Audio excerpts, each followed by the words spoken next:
on that? Yeah, well, I guess they were, because they were there. I seen them. I seen them myself. It's all true. It's all true. Good evening, messenger.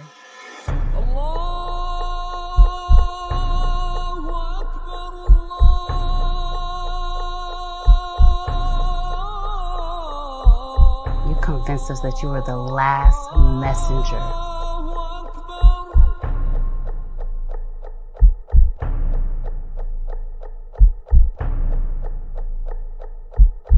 How many other bastard children do you have?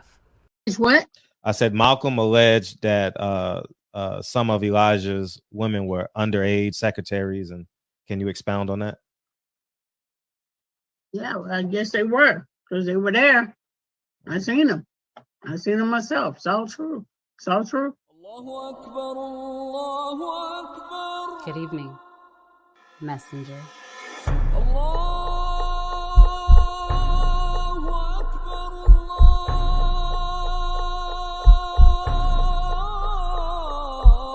You convinced us that you were the last messenger.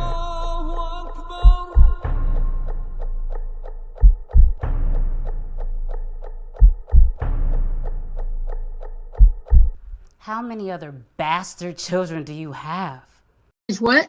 I said Malcolm alleged that some of Elijah's women were underage secretaries, and can you expound on that? Yeah, well, I guess they were, because they were there. I seen them. I seen them myself. It's all true. It's all true. Good evening, messenger.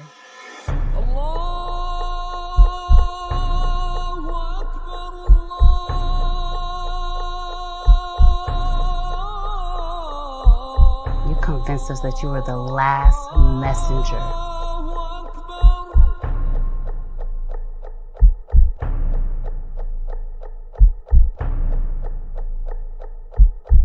How many other bastard children do you have? It's what? I said Malcolm alleged that some of Elijah's women were underage secretaries, and can you expound on that? Yeah, well, I guess they were, because they were there. I seen them. I seen them myself. It's all true. It's all true. Good evening, messenger.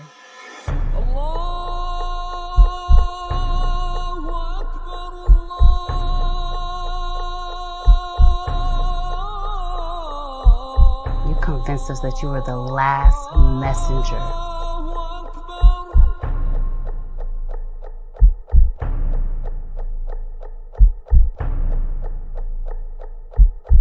How many other bastard children do you have? It's what? I said Malcolm alleged that some of Elijah's women were underage secretaries, and can you expound on that? Yeah, well, I guess they were, because they were there. I seen them. I seen them myself. It's all true. It's all true. Good evening, messenger.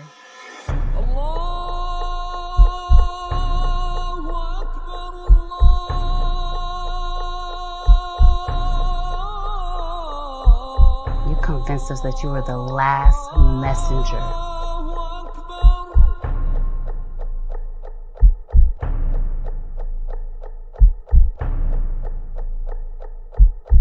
How many other bastard children do you have? Keno, what it do? JP, Ira JQ, what it do? What it do? Birdman, Birdman, the mouth of the South, man. What's up, brother? Super bros, man. I genuinely appreciate y'all coming through, man. And without further ado,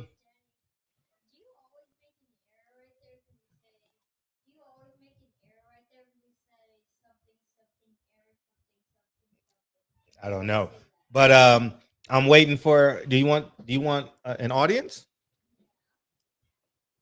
Mommy, Kennedy, Lincoln wants an audience. Lincoln wants an audience, y'all.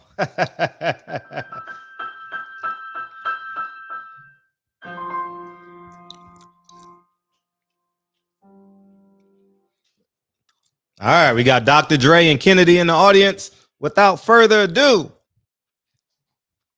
the greatest big brother in the world, 4-time award-winning student of the month, the gentleman, Lincoln Curtis Gerald Hawthorne, ladies and gentlemen, Hawthorne.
Dr. Hawthorne and the beautiful Kennedy, Lenny Jean Hawthorne concurs, Lincoln. Amazing. Simply amazing. So anyways, man, I'm going to drink this water, Lincoln. Can you pour me some more?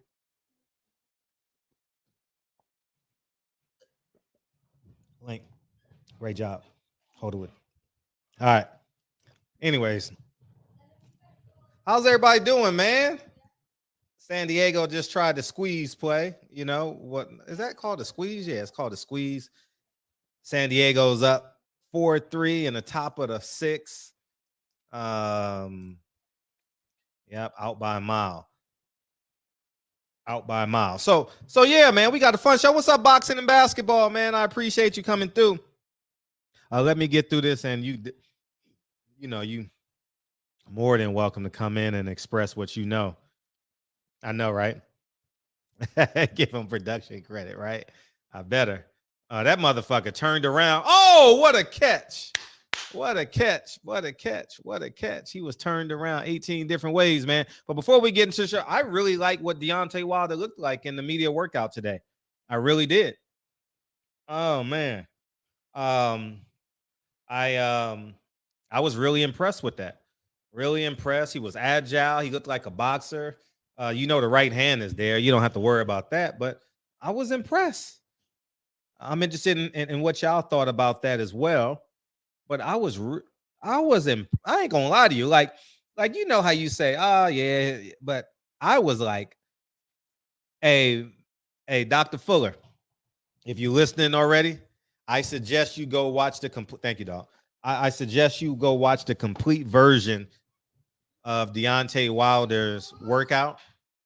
And I appreciate you, Hard Traps. And tell me what you think of it. Because I know, we doing call-ins. Because I remember when you last night you talked about how you do one thing is how you do everything, and I'm just interested in your perspective. Did you see any improvements and stuff like that? So, but yeah, man, we got a whole show tonight, man. But without further ado, man, so much has been said, man. Stephen Espinoza is doing everything but saying my name. Say my name. Say my name. He doing everything but saying my name, dog. And Stephen Espinoza's boss got laid off, fired, he left, whatever the case may be. Typically, these executives don't like going down with the ship. You know what I'm saying? So I'm going to read the article for you guys. Let's see if I should have had all this. Man, I was running around with the kids in the backyard playing basketball, and I had to go take a shower. So that's why I was a couple minutes late. And I definitely apologize. I value our time. I'm a stickler for being on time, dude. And but let me find this. Damn, where is it?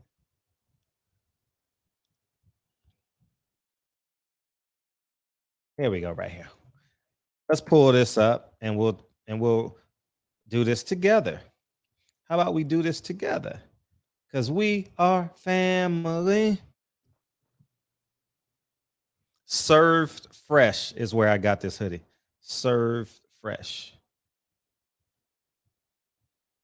All right. So, in case y'all didn't know, because people walk around and just be jockeying this motherfucker, but Stephen Espinoza has a boss. You know what I'm saying? He has to look up to somebody.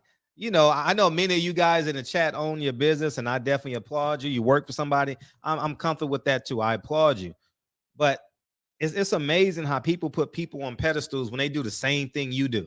They work for somebody, you know, and Stephen Espinoza has to get signatures before he do anything, right? And that's no knock on him. It's just the reality of it. He's the public face of it. But I want us to we're gonna really dive in tonight, because you know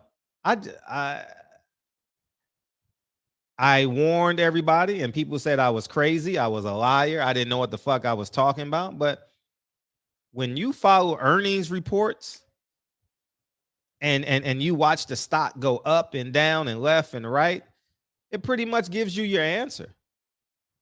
So David Nevins is the head of Paramount, which is Paramount Global. It is Viacom CBS, formerly Paramount Global is the now parent company of Showtime, formerly Viacom CBS. You understand what I'm saying? And I remember when all those, is Al Heyman going to Paramount? No, Showtime is Paramount. And I tried to explain that to y'all. Oh, you don't know what the hell you talking about. I said, no, Paramount is.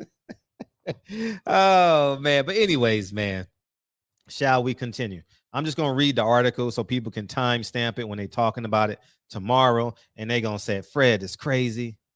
And, oh, man. There is no place for Showtime anymore in Paramount Global's future revenue plans, one industry insider says. I'm going to repeat that one more time for the people in the back, because Fred is crazy. He crazy. Hey, Stephen Espinoza, do I know what I'm talking about? Say my name. Say my name, little Stephen. Say my name, little Stephen. I'm going to repeat that because y'all call me crazy. I don't know what the hell I'm talking about. Oh, you stupid. I'm going to explain something to you. These budgets that Al Heyman has for these fighters' contracts does not align. I repeat, does not align with the budget of Showtime and Paramount Plus. Fred, how do you know that? Oh, we'll get there. Bellator was the biggest flop for Stephen Espinoza. As I told you guys, Showtime ain't making no money. Showtime, their paper in the stadium, pay-per-views is at an all-time low. I repeat, pay-per-views is at an all-time low. Stephen Espinoza turned down the Deontay Wilder fight. Excuse me. Stephen Espinoza bosses turned down the Deontay Wilder fight. They're basically turning down, neglecting Earl Spence, Terrence Crawford as of today. You know, maybe they'll take a chance on it later on. I don't know when a new budget comes out in January, but there will be no movement. There will be no movement. None, zero, zilts. No movement from Showtime as it pertains to big budget items. You know, they're going to go, they're going to do it the American way, as I told you guys a couple nights ago.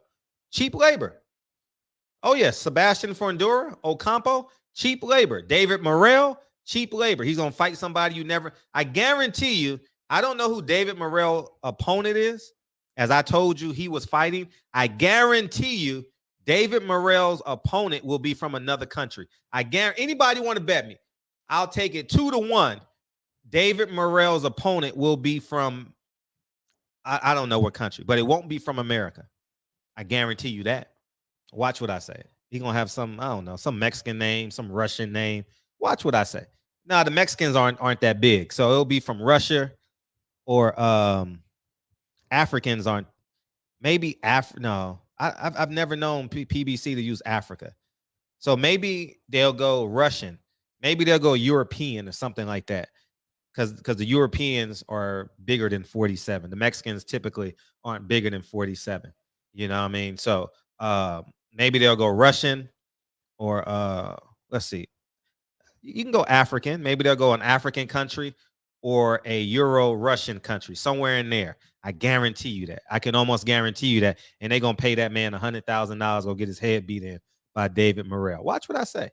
I ain't making this shit up. David Morrell. Now let's read this together, man, because I want y'all to understand that Fred don't be capping. I'll bring you in right after this. Sean, thank you, dog, too. There is no place for Showtime anymore in Paramount's global future revenue plans, one insider says. Let me say that one more time before I read the article. This ain't Fred talking. These are insiders. These are people who watch trades and watch the businesses, and these are people who I listen to every day. When I get up at 4:30 in the morning, this is what I'm reading. This is what I'm reading. Anyways, I'm going to read it one more time because I want the people in the back. Hey, Steven, I know you in your penthouse. Can you hear me? Is my voice faint? Can you hear me, Steven? Hey, Al, can you hear me, Al? Motherfucker. Hey, somebody told me the funniest shit before. Man, I'm going to just put the article in the motherfucking chat. I don't feel like reading this shit, man. It is what I say it is, okay? Here's the article. It is what I say it is. You hear me? Shout, rest in peace, Denny Green, man. I found out he passed a couple months ago. Remember that? There's the article. Go ahead and enjoy it. And but I just want that quote. There is no place for Showtime anymore in Paramount Global's future revenue plans, one industry insider says. And these executives never want to go down with the ship. They want to leave before it officially fails. They want to get their severance packages.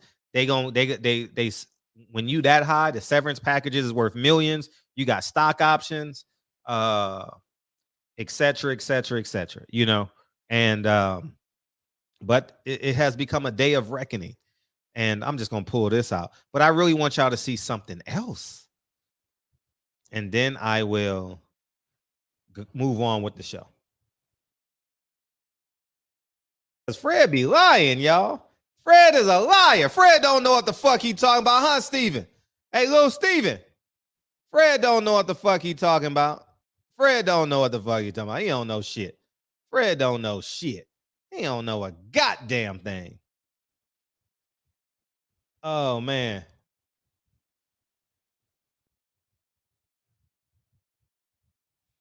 Let's go. Let's see. Oh, man. Wait till y'all see this. Wait till y'all see this, man. Fred is... How did I predict this, man? How did I predict this? How did Fred predict this forecast? How did Fred predict this? Isn't that amazing? Fred predicted this the last year of COVID. Did I not predict this? Did I not predict that DAZN's business model? Did I not predict Showtime business model? Y'all need to hire me as a consultant because Fred know what the fuck he be talking about, dog. And y'all motherfuckers just be missing the boat. The boat, nigga, the boat. Anyways, I'm going to read this. Can y'all see this? Paramount Global CFO Naveen Chopra indicated streaming losses would total about $1.8 billion this year. I repeat, $1.8 billion. Steven. Hey, yo, Stevie. Hey, little Stevie. Fred don't know what the fuck he talking about. Fred don't know a goddamn thing. Here's this article right here. Ain't no need for me to read it. Y'all just pull it from there. Click it. It'll open up a new window and you can read it later upon your convenience, man. But let's go through this, shall we? Wall Street expected but stuck to the company's target of peak losses in 2022. Ooh, the business lost $901 million in the first half of the year. Chopra anticipated the same on the second half, given a choppy advertising market. Whew, my gosh. God damn, Steven. Was a negative 445 million in the second quarter, ended in June. We just have to let it play out a bit and manage through some economic headwinds, he said on a call following first quarter earnings.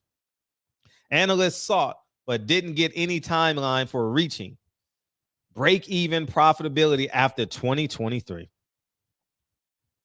The stock was down a steep 4% earlier today. Investors spookily overall by streaming. Yeah. Shopper also read the company's a $6 billion spending target through 2024, but stressed that content is leveraged across platforms. On content spend, the most important thing to remember is that when we think about our content investment, we are always looking in terms of the growth and the return it unlocks. With streaming revenue and subscriber count growing, our content investment is working. We don't want to sacrifice long-term opportunities. A choppy ad market has now become a variable. Auto advertising continues to be squeezed by supply. Y'all don't need to hear this. But the point I'm making is Paramount Plus did not get the NFL. Amazon got them on Thursday night. Paramount Plus does not have the NBA, I don't believe. Paramount Plus doesn't have Major League Baseball, I don't believe.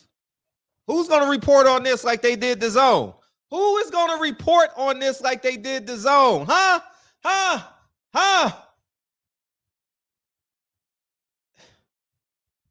I just who's going to report on this? Am I the only one that's going to report on this and save these fighters' careers or no? Y'all think I'm hating. I don't respect Al Heyman. I don't have time to hate him. Al Heyman is like a woman on welfare. He is waiting on his welfare check on the 1st and 15th. Al Heyman uses these white people's money from these networks. He doesn't use his money. Now it is over. How is he going to find $100 million? How the hell can Stephen Espinoza justify a $60 million budget with $1.8 billion in losses? Explain that to me. I'm waiting.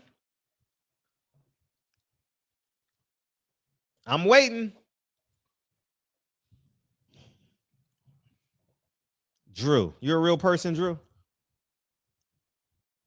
All right, I got you, dog. Oh, that's Drew from this. Oh, what's up, Drew?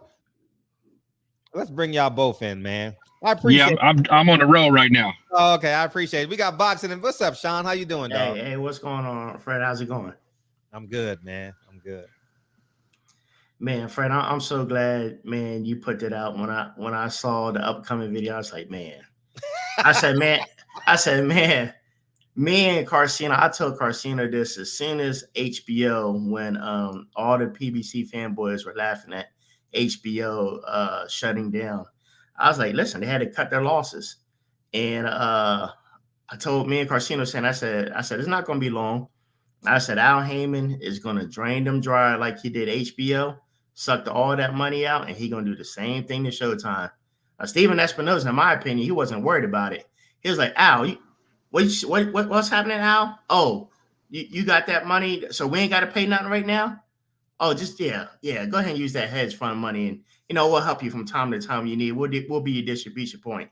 Soon as that money ran dry, Fred, didn't you notice the first thing that happened? They were trying to make it a hip-hop show. They had the backdrop. They had the speakers. They had the music. They walk out from both ways. They look at each other, face off. Then one walks the ring. Man, it didn't take 3 minutes until they shut that part down. That was costing them, hundreds of thousands just to do that. They had the rep cam. Yeah. All the fighters flying private. Oh, it was remember they had Al Michaels and Marv Albert in the beginning? Yeah. Sugar Ray Leonard. They was paying all them dudes 6-7 figures to do the fights. Yep. It was great. And Fred, Drew, I mean, there's no way you can sustain that for so long. I mean, Fred was talking about today was it's just obvious. Al Heyman siphon the money off. You're not going to, they didn't spend $700-800 million on boxing. Boxing is the only sport you could cook the books and say, oh, I paid X fighter $10 million, but the show only brought in $2 million. That money's somewhere else. And like Fred said, them 360 deals, the fighters aren't getting paid in full. So that those annuities that mature, only guess who has control of all that money and can reinvest it based on them PBC contracts. Mm-hmm. Oh. It's wild. What you got to take your hat off. It's a brilliant scheme if you're just looking at it non-biased from like a third party. If you're just looking how schemes go, like that's that Harvard stuff. And And look, and that's the thing that everybody was getting mad at Terrence Crawford for. Terrence Crawford, like, man, if we're partners and we in this together, let me see the books. I want to know what's going where. You're saying that we're getting paid this much money. How much is this generating? Right. And then when he look at the offer, you're gonna offer me this. Wait a minute, how much is this gonna generate? Man, you don't need to worry about the books. This is what we're gonna give you. And he's like, nah. And he's looking at Arrow, like, Arrow, you don't have a problem with this? I just get paid. That's how you know. That's how you know Bud, like Fred be saying, that's how you know Bud's been a boss and in charge of his career. Those are basic business 101 questions you ask. Well, what is the overhead? Because you want me to work off the net profit when historically, industry-wide, you work off the gross. Go to Hollywood. When they ask Brad Pitt to do a movie and not get a lot of money up front, he's like, okay, I'll get mine off the gross. It's never the net because you might not make no money. Yep. And you won't make any money. And that's why Floyd is out here cheerleading. I'm in PBC because Al need him to get some money. He's like his number one slave. He's like Jack. He's like, no disrespect to Jack Johnson, but he's like that perfect horse. You know what I mean? That show horse. Floyd is. And let me dangle Floyd out here for a couple months. Give him some placebo power, and then he gonna say he this, he that, and next thing you know, they may get some money. I don't know. But they might get a few dollars, but what everybody fails to realize is Floyd was built going through the top ranked gauntlet of that Pretty Boy era. Nobody on PBC has gone through that kind of era. Where remember Floyd was fighting 3-4 times? Floyd would not go 12 rounds with an Oscar Valdez. He would have put him to sleep in like 7 or 8. Right. So like we're older, so we know we give Floyd his respect from that era. Like he cut his bones. None of these dudes do. Like you said, Fred, these dudes fight once a year. Okay, we forget about you. Right.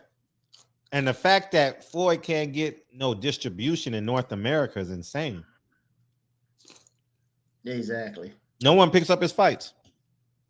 Like, how does the greatest fighter of this era not get distribution in his home country? No one picks it up. You know, I'm sure they shop it because the home team always wants to make more money. But you know what you're gonna say, Fred? It's racism. The black man doesn't support the black man. That's why I gotta go out of the States. That's all they're gonna say every time. Because they shopped Wilder. DAZN picked up Wilder Fury 3 in Germany and all those other countries. Yeah. So that's not that. It's not like they're not going to pick up stuff. You're right. No, you're right. And I wonder what he's going to do with these 200 fighters, man. Fred, dear, I can't tell you how hard I laughed earlier when I saw you said that his bodyguard got more fights than most of the. He got more fight dates. It's sad that you got an undisputed champ at 154 pounds and a bodyguard getting more fight dates than an undisputed champion. Right. And Floyd got 3 fights this year. He got another one coming up. He fighting more than 90% of his own fighters. How are you the boss and you're fighting more than your own fighters? Yeah. And then take him at his word. You making $20 million? Use $1 million of that dollars and put 2 of your prospects on there. Fly the opponent in on one of your 3 jets and fly them in and put on a show. The funny thing about that, Fred, like if he was really making that, Forbes, Bloomberg, all these publications be like, Floyd, how do you do that? What are the secrets? They be wanting to talk to him all the time. And because Fred, didn't you say earlier? I saw one of your videos. He's claiming he's making 300 million a month. A month. He said that in the Hall of why, Fame speech. Yeah, why is not Forbes reporting this guy's over $3 billion? We talking about what? That comes out what, 3.6? Yeah, 3.6. 3.6. Yeah. Why isn't Forbes or anybody reporting this? Come on, Floyd. Come on, bro. No, it's not adding up. You got a potential star in Boots Ennis that's only worked 4 minutes this whole year. Think about that. He only worked 4 minutes this whole year. He's 24 years old. Can't get another fight. They can't afford him. That's why he hasn't got a date. They can't afford to put on no $1 million. That's why you may never ever see $2 million fighters at PBC ever again. And like you said, for like all these conversations are happening above Stephen Espinoza's pay scale. Yeah. So he's not even involved in these conversations. Stephen Espinoza is the face. You know, he's the red carpet dude. You know, he's not the signature guy. He doesn't get the budget approved. He goes out and oversees everything. He's got to run it by accounting. Yeah. Oh, look, and now there's been a shakeup. Now there's been a shakeup with him, with that old boy quitting. Ooh-wee. Now you got to build a whole new relationship with whoever takes over. Yeah, Mr. McCarthy. That's what they call him. That was the guy that promoted him. And you mentioned Bellator, Fred. They thought they was going to duplicate the success they had with Strikeforce. Because I'll give Espinoza credit. He did Strikeforce, and he brought Gina Carano in. He brought Ronda Rousey in. He got them all in 2011, 2012 and created that buzz. But he screwed up with Bellator. Yeah, but you also got to take into account, too. That was prior to UFC going to ESPN. That's like Google. You know, when you say UFC, you think ESPN. When you think searching the internet, you say Google.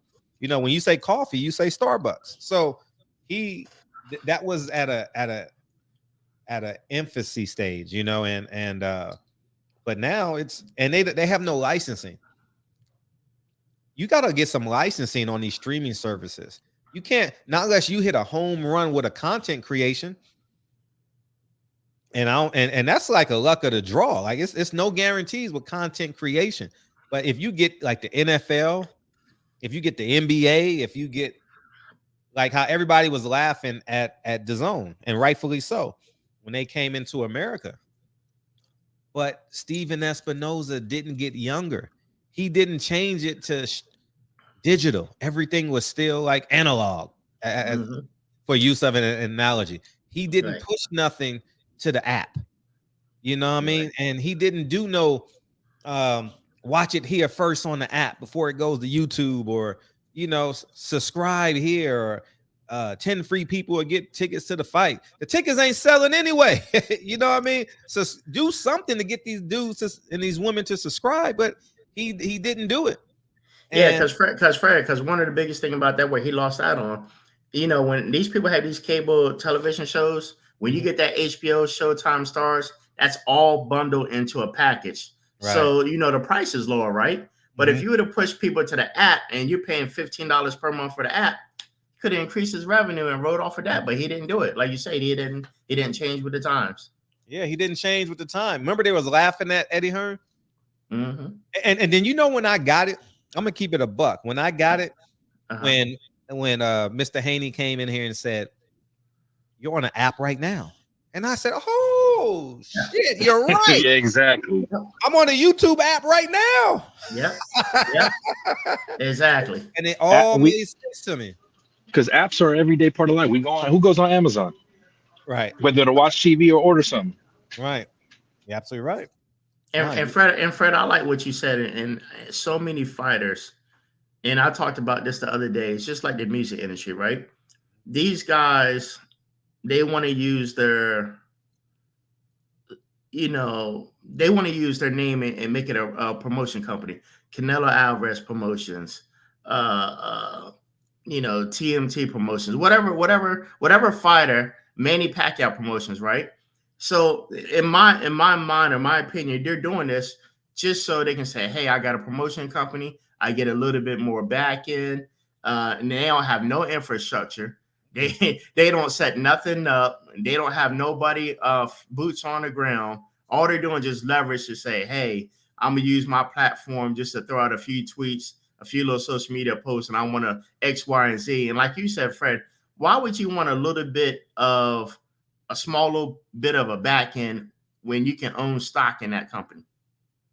Right. Why aren't you investing in the Top Rank or the Golden Boy Promotions or the DAZN? Why are you buying stock in that? Why don't you get a percentage of not just yours, but of everybody?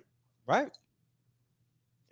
I don't understand why these fighters don't think like that. But they pushed me out because they called me crazy because I was waking the people up, you know, and they like, oh no, we can't let this guy in because he gonna wake the sheep up, you know. These peasants gonna turn into kings if he still stays around. But now everyone's looking like, how the fuck am I fighting once a year? How is Earl Spence fighting once a year? He just put 44,000 people in that stadium. Think about the shit. Put him in there with who cares? We're still negotiating the fight. The kid should have fought in September. Right. You know, he's guaranteed 40,000 people gonna show up. He's gonna do a $3 million gate, $2 million gate. That pays for the purse. You know what I mean? It's some offset sponsorship costs, and you know, pay-per-view is gonna bring in what it brings in, but you know, it's no way Earl Spence should not be fighting, you know. And Fred, let me say this because I just want to piggyback a little bit off that what I said about owning stock and being partnership. Yeah, please, right? take your time. You know, a lot of people, they just looked at this guy as like, oh, you're just crazy, you're just a boxer, you're not this, you're not that. And I tell people, if you really take time and look back, I don't know what percentage he owns, but did any of the young fighters paid attention to Bernard Hopkins? Bernard went from fighting to being a partner with Golden Boy to owning stock in Golden Boy and still fighting. B Hop's been around a long time. B Hop's smart. B Hop was showing you, hey, this is how you do it. Not only am I a fighter and I work with them and they help promote it, but I also own stock. And I think Sugar Shane was with him at one time, but I don't know what happened there. Yeah. He ran out of money. Shit. You know what I mean? It was, you know, they had to rebuild and reload after Al, you know. Yep. Or even Triple G. His deal whipped his own. He got a bunch of stock. Yeah. He did that equity deal. Like, man, he's getting what? Go ahead, Drew. And then he went over there and got what, with 16, 17 million to fight Murata or that Japanese money. Insane, man. Insane. Yep. And a brand builder. And like right now, Stephen Fulton can go to Japan like, okay, I want a Newey smoke. Mr. Honda, I want like 6, 7, and he'll get it. But he won't. They won't let him go. He'll get it too. And you and I were talking earlier. Wilder needs to go over there and get that money, man. And he needs to go feel appreciated too. You know, Wilder has done a lot for this sport. Mm-hmm. You know, he should go on this Kareem Abdul-Jabbar tour. You know what I mean? Where his last year where he fights in the O2 Arena, then he may be taken. Then him and Anthony Joshua go to Africa. You know, and then they go to Mexico and fight Andy Ruiz. Like he needs to be because he's carried the sport post Mayweather. Yeah, post Ford, he's carried the sport. You know, even in his losses, it was still an event. It was still a fight party event. You know, so he needs to be like, fuck Al. I'm on my own shit. Here, take me to court for this $500,000. Al ain't gonna do it because he can't because paperwork will be open and he can't allow that. Exactly my point. Tell it. Yep. Al can't take nobody to court. That's why he didn't fight Oscar De La Hoya when Oscar shoot him about. You got Richard Schaefer, my guy, to sign all your fighters over there. Let's open these books and let's see what happens. Man, It's the key word. It's that key word, brother. It starts with a D. The discovery phase. Al Heyman doesn't want no discovery phase. Absolutely not. And that's why I tell these fighters, Al ain't gonna do nothing because for that reason too. And if he sues a fighter, everybody gonna wake up. Yeah. Oh, you suing? Stevie Fulton was loyal to you for like his whole career. You suing him now for $125,000. Whatever your cut is, 50,000, 100, $1 million. That's just to let him go. Because even right now, Fred, like you said, Wilder can call Eddie like, hey, Eddie, I just want to do a one-off in London. Can you do all the logistics here, take a little flat fee, and we'll do a fight in the O2? He'll get 10, 15 million pounds. Right. Easy. Right. And Wilder can easily rack up 60 to 70 million in 3 fights if he leaves America. Especially if he puts this guy on a meme Saturday night. Man. Call up Frank Warren like, after you beat Hellenius. Let's get Joe Joyce in one of them 30,000 seats arenas. Easy. It'll sell out in 2 days. Easy. It'll sell out in 2 days. And his guarantee will be ridiculous. Just think, Curtis Martin, excuse me. It is football season. Charles Martin got $7 million to fight Anthony Joshua. Mm-hmm. Yeah, they sold that belt for $7 million. Mm-hmm. What do you think Wilder would get? Triple that. He would have got 700,000 here in America. Exactly. You see what I'm saying? he went for 10x. He's like, I'm shooting for 10x. Right. But that was a deal to sign Anthony Joshua. Because remember, he had a 6-fight deal with Showtime. Yep. You know, and but it didn't pay off. You know, Al Heyman believed in Anthony Joshua more than he believed in Deontay Wilder. Deontay Wilder proved himself to Al Heyman, you know, and but it ended up working to his advantage. But yeah, all these fighters need to go over there and get that money. Adrian Broner would be a huge success.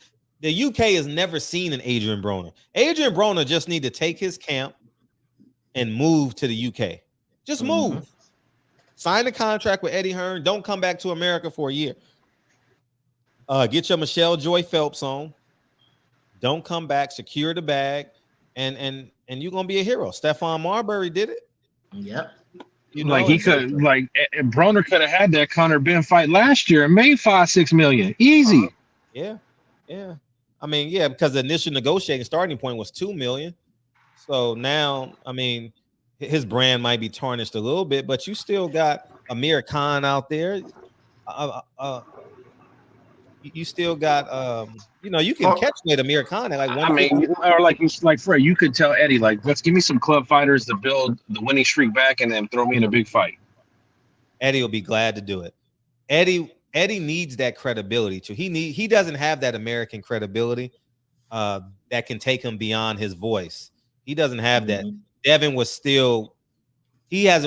wasn't a man yet. He was still blossoming. Montana Love still hasn't blossomed yet. So Adrian Broner is full blown. So a guy like Adrian Broner can definitely expand Eddie Hearn's brand and something like that. But if you're not going to do it on your own, these PBC fighters better hurry up for that line get long.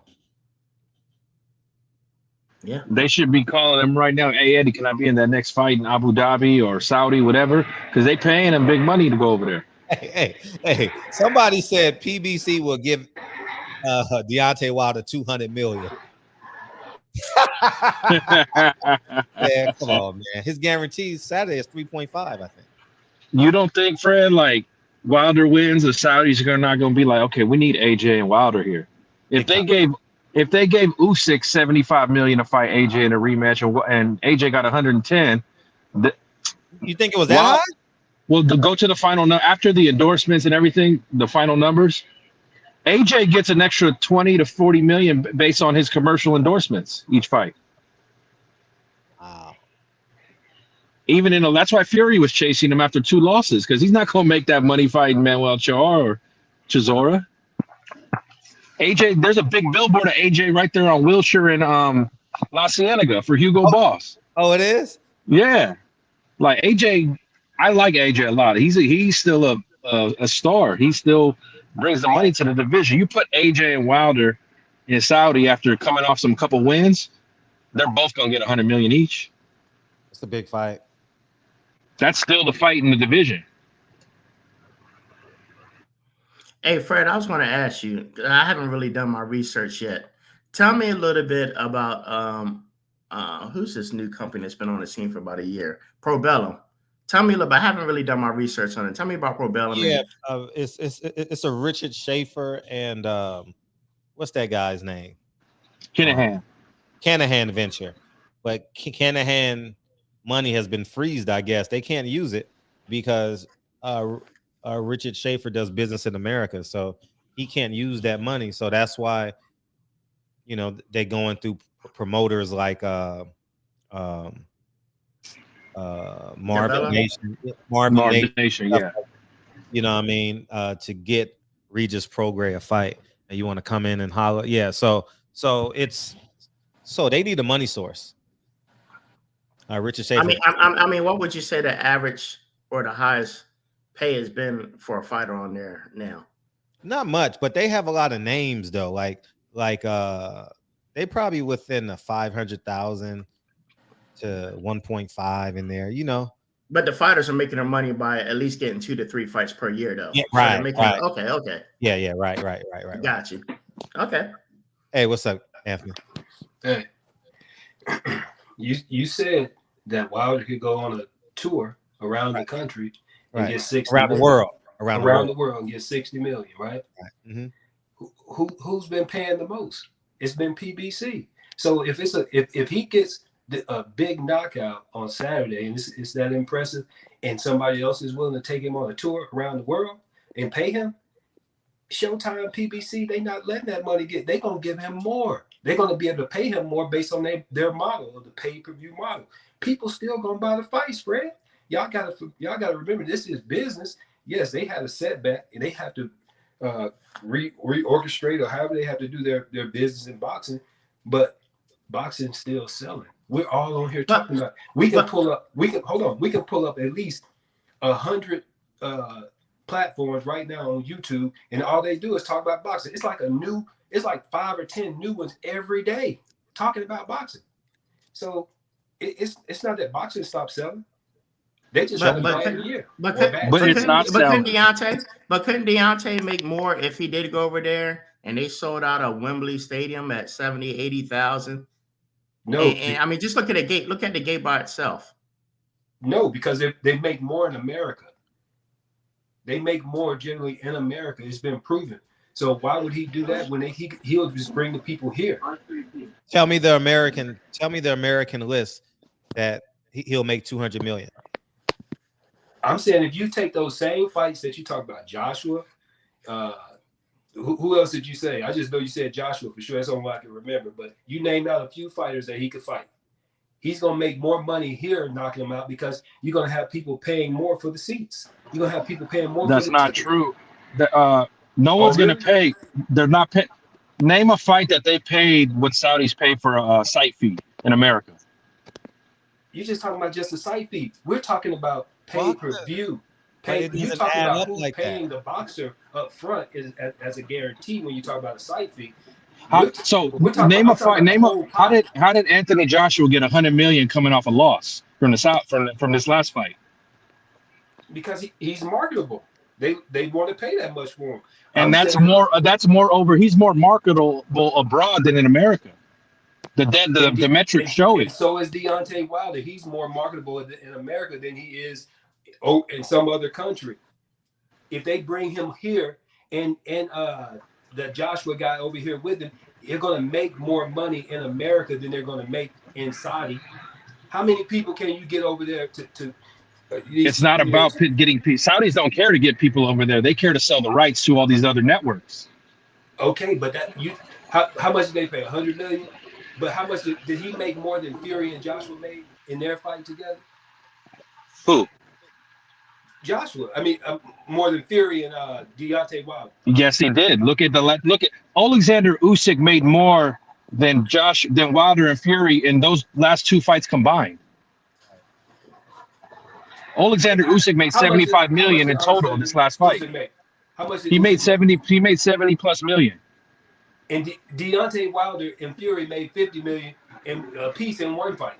No, they didn't. No, they didn't. No, they didn't. This last fight, that last fight lost money. If you look at Bruce Trampler from Top Rank, the second fight lost money, and the third fight was under 600,000 pay-per-view buys. There's no back end money if they don't hit the number they need to hit.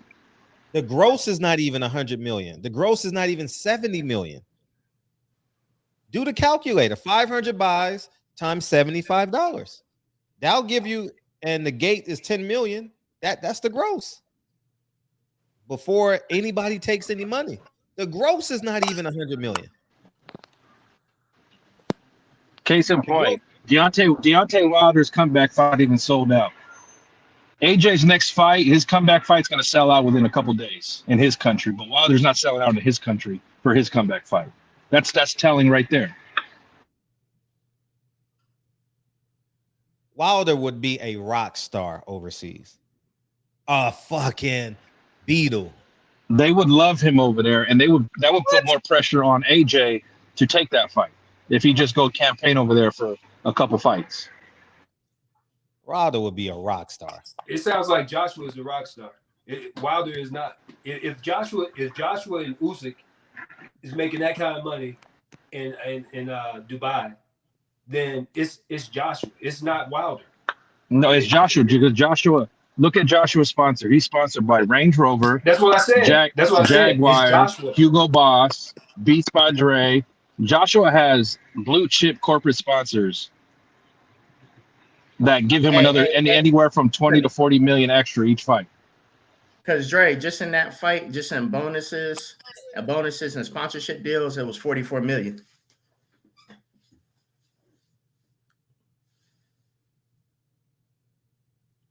Yeah, it's no way he can just it. It's no way you can even justify that, man. I don't even see $50 million in the gross. Especially because Wilder's value overall has depreciated after his 2 losses. You got to factor that in. And there's no opponent in America that can like take him to a UK status. Dillian White, Derek Chisora. Man, and imagine if Wilder had camp over there. Oh my God. You get Wilder and you get Wilder and Dillian White press conference talking shit all over the UK, 3-4 different stops, 1 million pay-per-view by there, easy. Oh, for sure. And worldwide probably do 2 million, 1.5, but his guarantee would be so high. And imagine getting your guarantee and you're the favorite. He's the favorite in every fight. If he gets a knockout, he's the favorite outside of Tyson Fury in every fight in the UK. Mm-hmm. Small, big, anywhere. He's the favorite. There's more money in boxing for the fighters outside of America. Just the numbers show it. That's why Triple G went to Japan to fight Murata. He's not getting 15 million to fight Murata in America. No, he's definitely not. And Curtis Charles Martin is not getting 7 million. You know, they overpay. They overpay, you know, and Errol Spence, Terrence Crawford is an American fight. But now it's to the point they got to think outside of Al a little bit, you know. Come on. I know we give Don King can't shit. think outside of Al. You know they can't think outside of Al. You get in trouble for that now. But crazy though, I know we give Don King shit, but he would have had Errol Spence, Crawford on 3 fights already by now. Who's that? Don King. They would have fought 2 or 3 times already. Oh, yeah. Don King definitely would have had these guys fighting, and they will be bigger stars. Yep, they will be much bigger stars. They will be bigger stars under Bob Arum. I'm not saying more money. I said bigger stars. They will be bigger stars under definitely Eddie Hearn, just because of the promotion, how his leg worked. ESPN and Bob Arum would have made. Errol Spence would have been Errol Spence could have been international star. Oh my God! They know how to build. They know how to build fighters. They do. After Errol got that 6 million views from the Olympics, they didn't capitalize on that. Errol could have been an A-list celebrity. He should have been crossed over. Yeah, he has a crossover look too. Yeah, you know what I mean. He has the way Canelo is at all these celebrity golf tournaments with all these A-list celebrities. That could have been Errol Spence. I agree. Drew, I got the interview on my website. Anybody go back and type in Errol Spence on my YouTube page. I got him before he signed to anybody, and we're at an event here in Texas, And I interviewed him. I said, Errol, what brings you here to this event? I'm being, touted by Top Rank, this and that. Oh, you about to sign with Top Rank? Nah, I'm keeping my options open, this and that. And then boom, he signed with Al Heyman. But Bob Arum was on top of him. He was ready to sign him. Yeah, he said that. Yeah, he said that. He said Bob and him offered more money up front, but Al gave him a better deal long term. But now it's not looking good because it's no way if Earl Spence by himself sells out a 20,000 arena in Dallas by himself. Ocampo, I was there, dog. With no promotion, Fred. Yeah, that's just word of mouth. Yeah, he's the native son there. But you can take that model and say he did the right thing, because he made more money than he would have made with Top Rank. But the back end now, the back end is weird now because he's not fighting. So let's hypothetically say he's getting $4 million a fight. I don't know what he's getting. But let's say he's getting 4, and let's say he made 2.5 on ESPN or 3 million, right? He's fighting every 4 months. In 2022, these guys are fighting every 4 months now. And the name cachet, he's in camp every day. That means he's posting every day. He's active. He's getting endorsements. It's just it's just different. Now, I do believe Bob Arum has a cap, and then he'll defame you and stuff like that. And, so I do understand that side of Bob where like he has a budget and he's not going over that budget at all. Right. I do believe that. I just looked it up, and just in the second fight, Tyson and Deontay Wilder, they had guarantees of 25 million just on fight 2. I think that if you take Joshua, that's the only big fight for Wilder anywhere overseas. That's it. But there's nobody else. So he had to make $100,000 right there. I mean, $100 million right there. Yeah. And you're right. Al is not a promoter. So Al doesn't even talk, man. So I mean, Al has literally crippled he's eating himself from the inside out just from lack of physical promotion, lack of infrastructure, lack of a point person, lack of controlling the narrative. Like, it should be somebody directing the conversation with Spence and Crawford. I hope they don't think Sam Watson gonna do that. Well, Fred, look how long PBC has spent devaluing Crawford, not putting him in the graphics, saying his belt don't mean nothing. And once he was free, you guys spent so long saying, Errol don't need him, that now it's all up to you. There is no Bob Arum in the way. Right. And the PR guy came out, the communication guy came out and said, "Oh, he ain't worth it. He ain't selling." But go ahead, Anthony. You want to add something to it? Yeah, I mean, as far as what you're saying right now, when you look at, okay, come on, when you guys are, hey, I think I lost my point, but it was about promotion. It's about promotion and, I mean, well, one thing. Oh, that's what I was going to say. I was going to add to it is that when you look at it, the way these guys are setting up, they're all trying to set up similar to what Floyd did. So it's not really up to Al. Al never was a promoter. The boxers have not promoted themselves like Floyd. They hadn't made themselves into whatever iconic, boxer, or put something where people will resonate in everyone's home, where people recognize them. Yeah. So that's the boxer's fault. That's not Al's fault. That wasn't even his responsibility because that's nothing that he's ever done. You take a Floyd and everybody wants to have their own promotion company. Yeah. And wants to have their own promotion company in everything where they can sign fighters and do all this stuff on their own. He's showing them the model that he showed Floyd. Now you have to do something. Well, the simple answer to that is TGB is a subsidy of Heyman Boxing, basically. And so, yes, a promotion company has an obligation and the fighter has an obligation. And that's just the reality of this thing. And Al should have created infrastructure. Maybe he should have been Sam Watson Promotions. He should have did something because none of his fighters have national sponsorships. None of There is no, yeah, like you said, there is no infrastructure. them. Floyd Mayweather is a product of the Top Rank matchmaking system. Most of his fights was with Top Rank. So he learned the game from over there, bought himself out, and he had an Oscar De La Hoya to fight. These dudes are not even fighting. Floyd was a Hall of Famer before he fought Oscar De La Hoya. Oscar De La Hoya just catapulted him to the crossover star. He became an A-list celebrity after that. Yeah. They didn't build nobody for Errol Spence to fight to become an A-lister in his in their farm system. There's a reason Keyshawn Day, all the top young American fighters, Black American fighters, they're not signing with Heyman. Keyshawn Davis, Big Baby Anderson, Shakur, like they didn't go over there. Hey, that's because Fred, yeah, but no, they ain't tried. Fred already told y'all what it was. Keith Thurman lost. Fred told y'all already that these PBC fighters are telling these other black fighters stay away. They just ain't going to say it in the public eye. They just ain't going to say it. Stay away. This is the worst contract I've ever been in.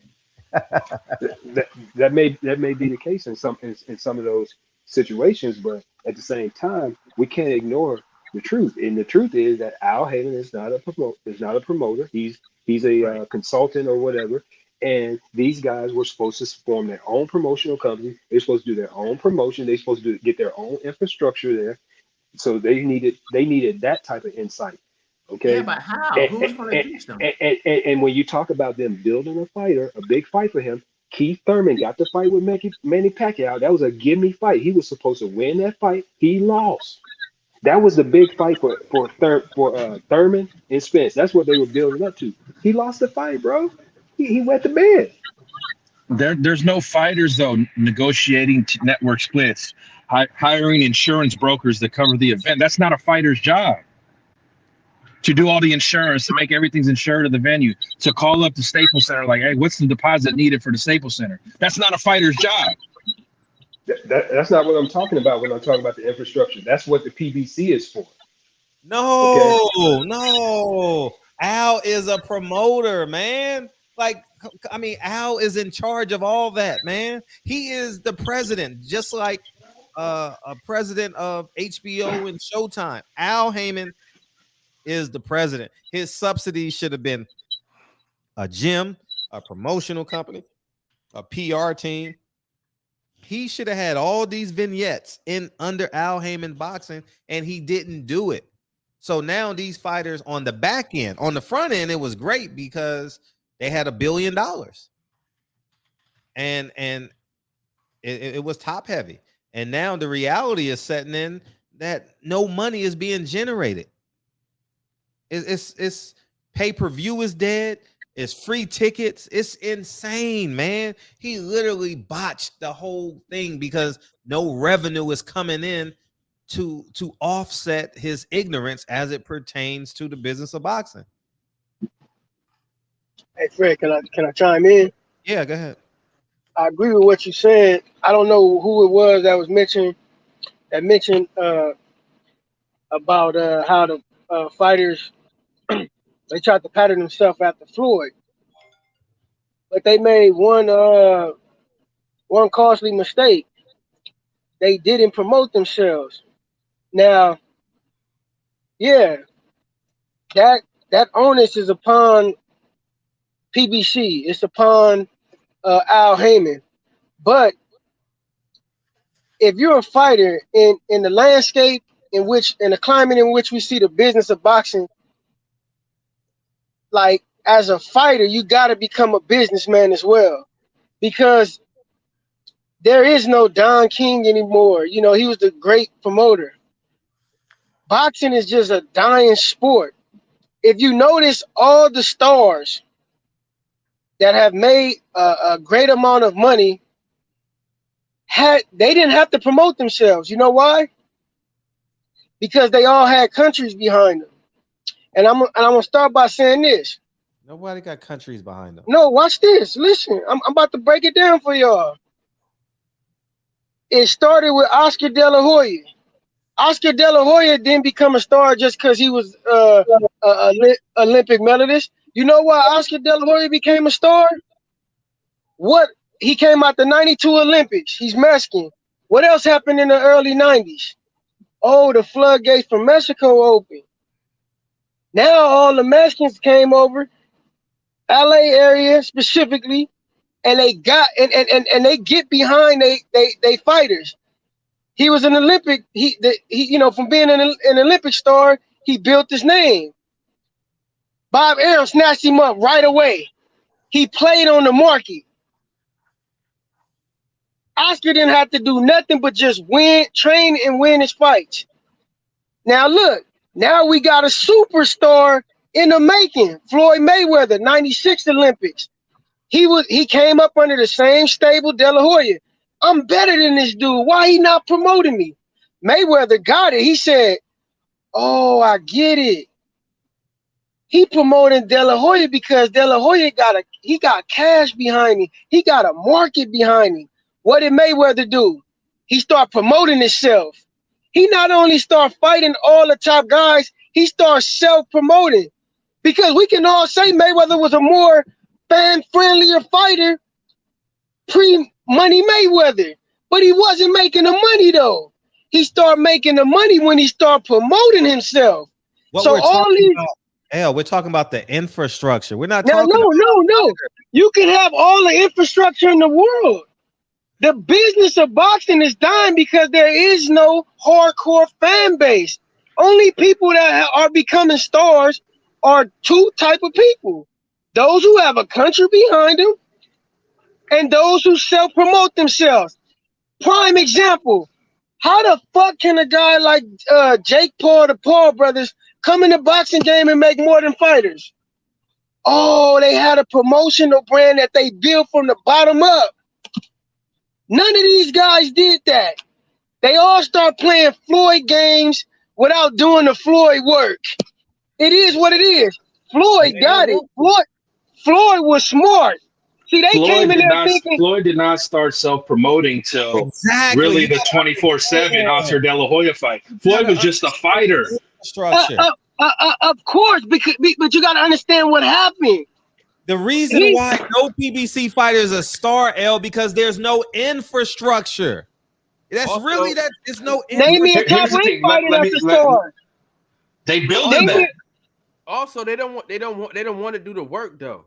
It's like that, exactly. Say it again. Say it again. That's the problem. See, you're looking at the results. See, so let me say this, man. Let me say this because I interview fighters, I talk to fighters all the time. The biggest problem with these fighters is they say, fuck Jake Paul, fuck Jake Paul, fuck Jake Paul, right? But instead of learning from Jake Paul and figuring out how he was able to leverage, in the words of the great philosopher, Frederick Hawthorne, leverage his proof of concept to Showtime. They don't understand that.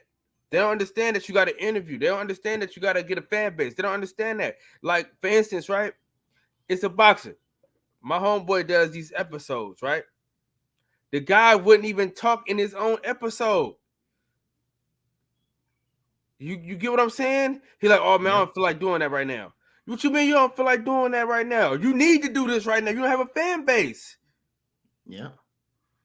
So that's the problem. They lack the work. Like, listen, Errol Spence is big because Errol Spence put in the work, man.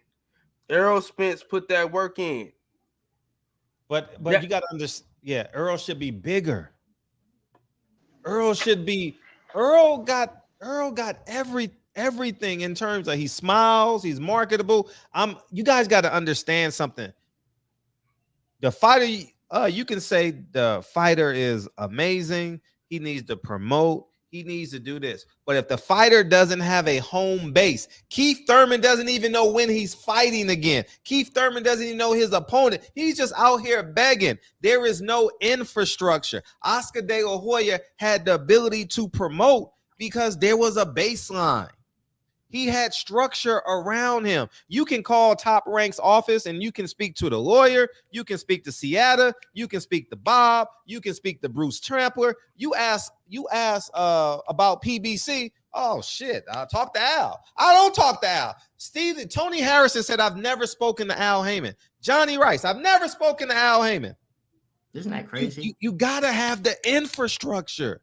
Your son is a great basketball player, but the reason why he can go out and play basketball in the backyard every day is because there's two parents in the house with infrastructure. There is something about infrastructure that allows you to boom, propel. I'll give you another example. Ryan Garcia has all these sponsorships. Is he better than Tank Davis? No. Is he better than Devin Haney? No. Infrastructure. And it's really that simple. They have a place to call. Hey, Hugo Boss, call Golden Boy. That's how you get a hold of Ryan. And the deal is probably I don't know, who cares for what the negotiation is, but I'm saying if you don't have that infrastructure, you can't build. You have nothing to build on. Everything is in sand. Everything is waving. You understand what I'm saying? So I think you're missing the point about the baseline of this. You know what I mean? Imagine a kid growing up without two parents. Go ahead, Jerry. Go ahead, Raul. You want? I mean, Jerry. Go ahead and call him. Go ahead, Raul. What you got? Hey, what's up, Fred? What's up? Chat.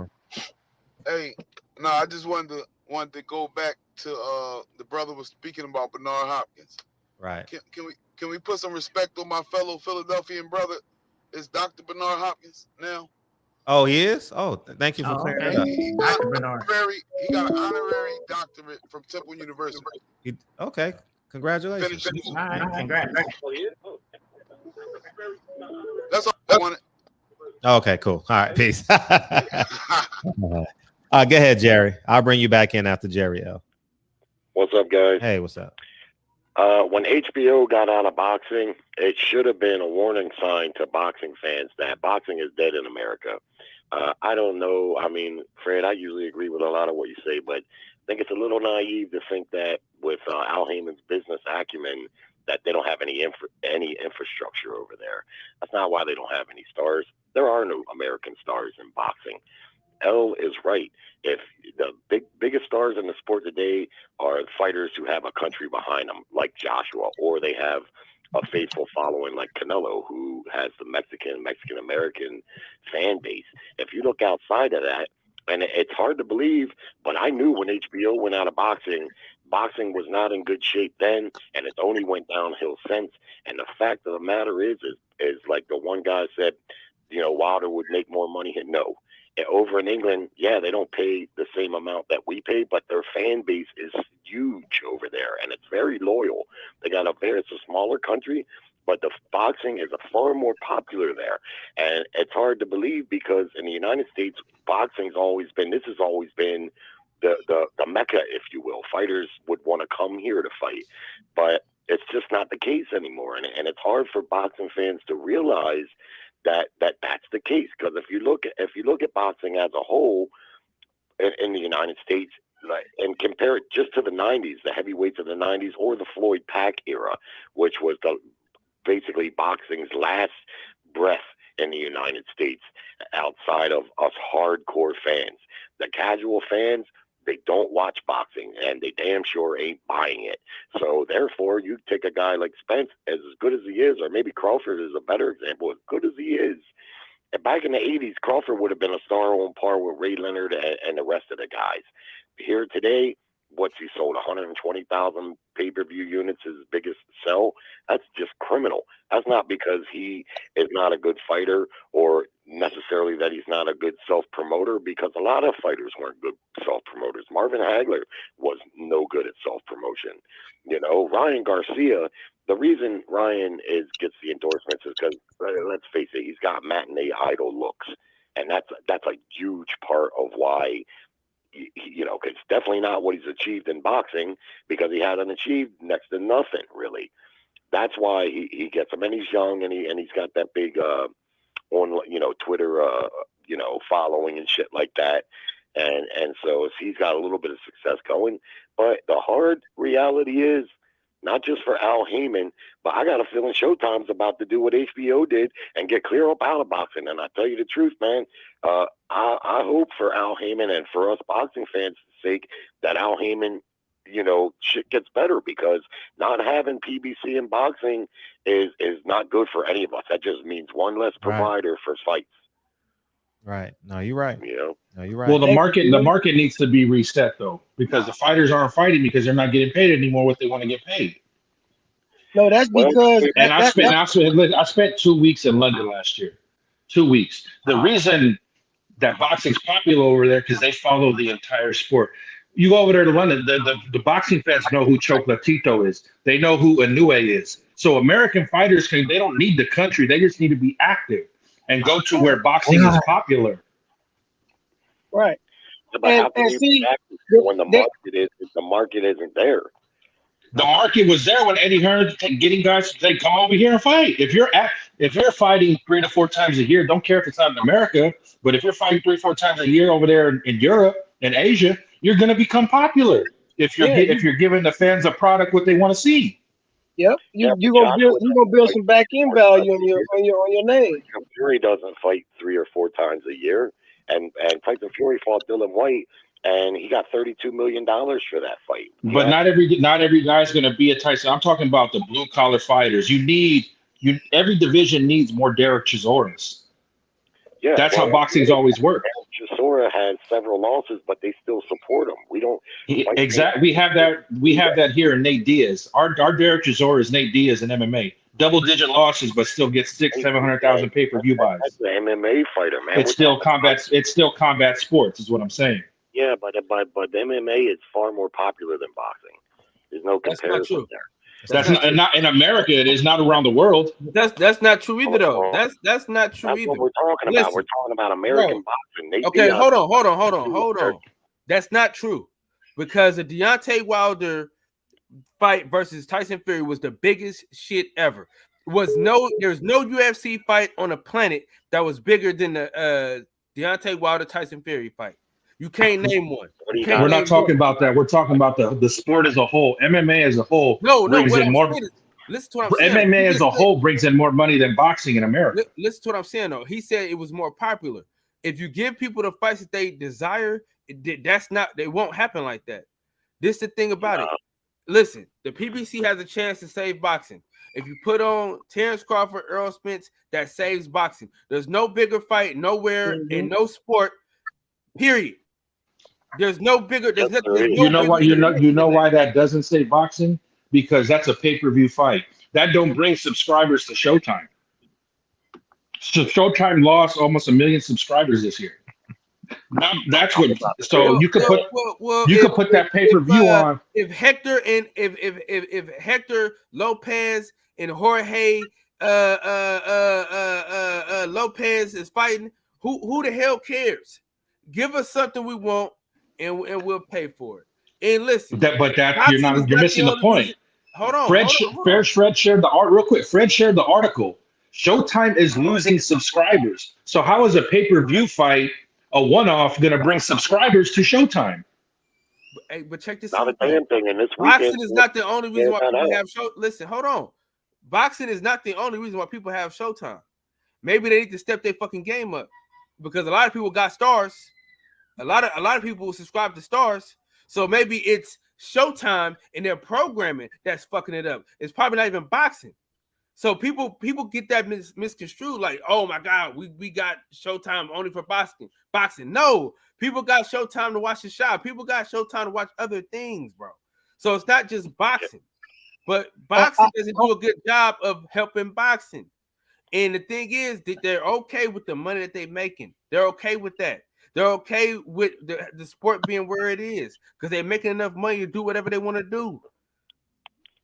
I believe that a lot more responsibility, need to be taken on the part of the fighters, man, to promote themselves, because we living in a whole different economical and marketing world. Like, it's different, man. Like I said before, the guys we see that are making the top dollars are, you either got a country behind you or you self-promoting yourself. Look at Ryan Garcia, like Jerry said. That dude ain't accomplished shit in boxing, but he making more money than anybody in the 35 division, 135-pound division. Point blank, period. Because he understands the importance of staying in front of a camera, putting on a smile, keeping the fans engaged, just being active. Because we live in a social media driven world. It is what it is. It don't have nothing to do with infrastructure as much as you saying, Fred. I see your point, but who does Top Rank have with the infrastructure that they have? They probably have the best. What star do they have? They couldn't make Terrence Crawford a star. That's because what star do they have with their awesome infrastructure? What star do they have? Look at Shakur Stevenson. He's not a real star, man. He's still young. They're finally putting him at home. But he's not a star though. He's not a star when it comes to money though, to buying power, to marketing power. Let's just be honest. He's not generating there's no A-list star in American boxing probably other than Deontay Wilder. That's it. Canelo. He's the Canelo's not American. Yeah. Well, I know that, but he fights in he on the American market. But here's the thing you're missing. A fighter can't market himself if he's not getting fight dates. They're not fighting. What's he gonna market? And two, I want to add this because you guys mentioned names. I just need y'all to really understand the realities because you're preaching a narrative about a country behind them. Listen, it's a fact. Look at the. Can I finish? Go ahead. You have Hearns. I'm in next. Can I finish? You have Hearns, Hagler. You have all these people that you brought up, right? They had a promotional company and they were great fighters. And the promotional company built them and they also promoted themselves. It was infrastructure. Who was on the top 10 of pay-per-views all time? Floyd and Mike Tyson. Now, everybody says Canelo has a country behind him, right? Everybody says Canelo has a country behind him, right? Y'all know he does not have a country behind him. He does not. He does not. There's a He's got two countries behind him. Listen, well, I need you. All the Latins in the United States. I'm and talking, Mexico. man. Let me finish. There's 132 million people in Mexico. How the fuck does he have a country behind him? He's making the money.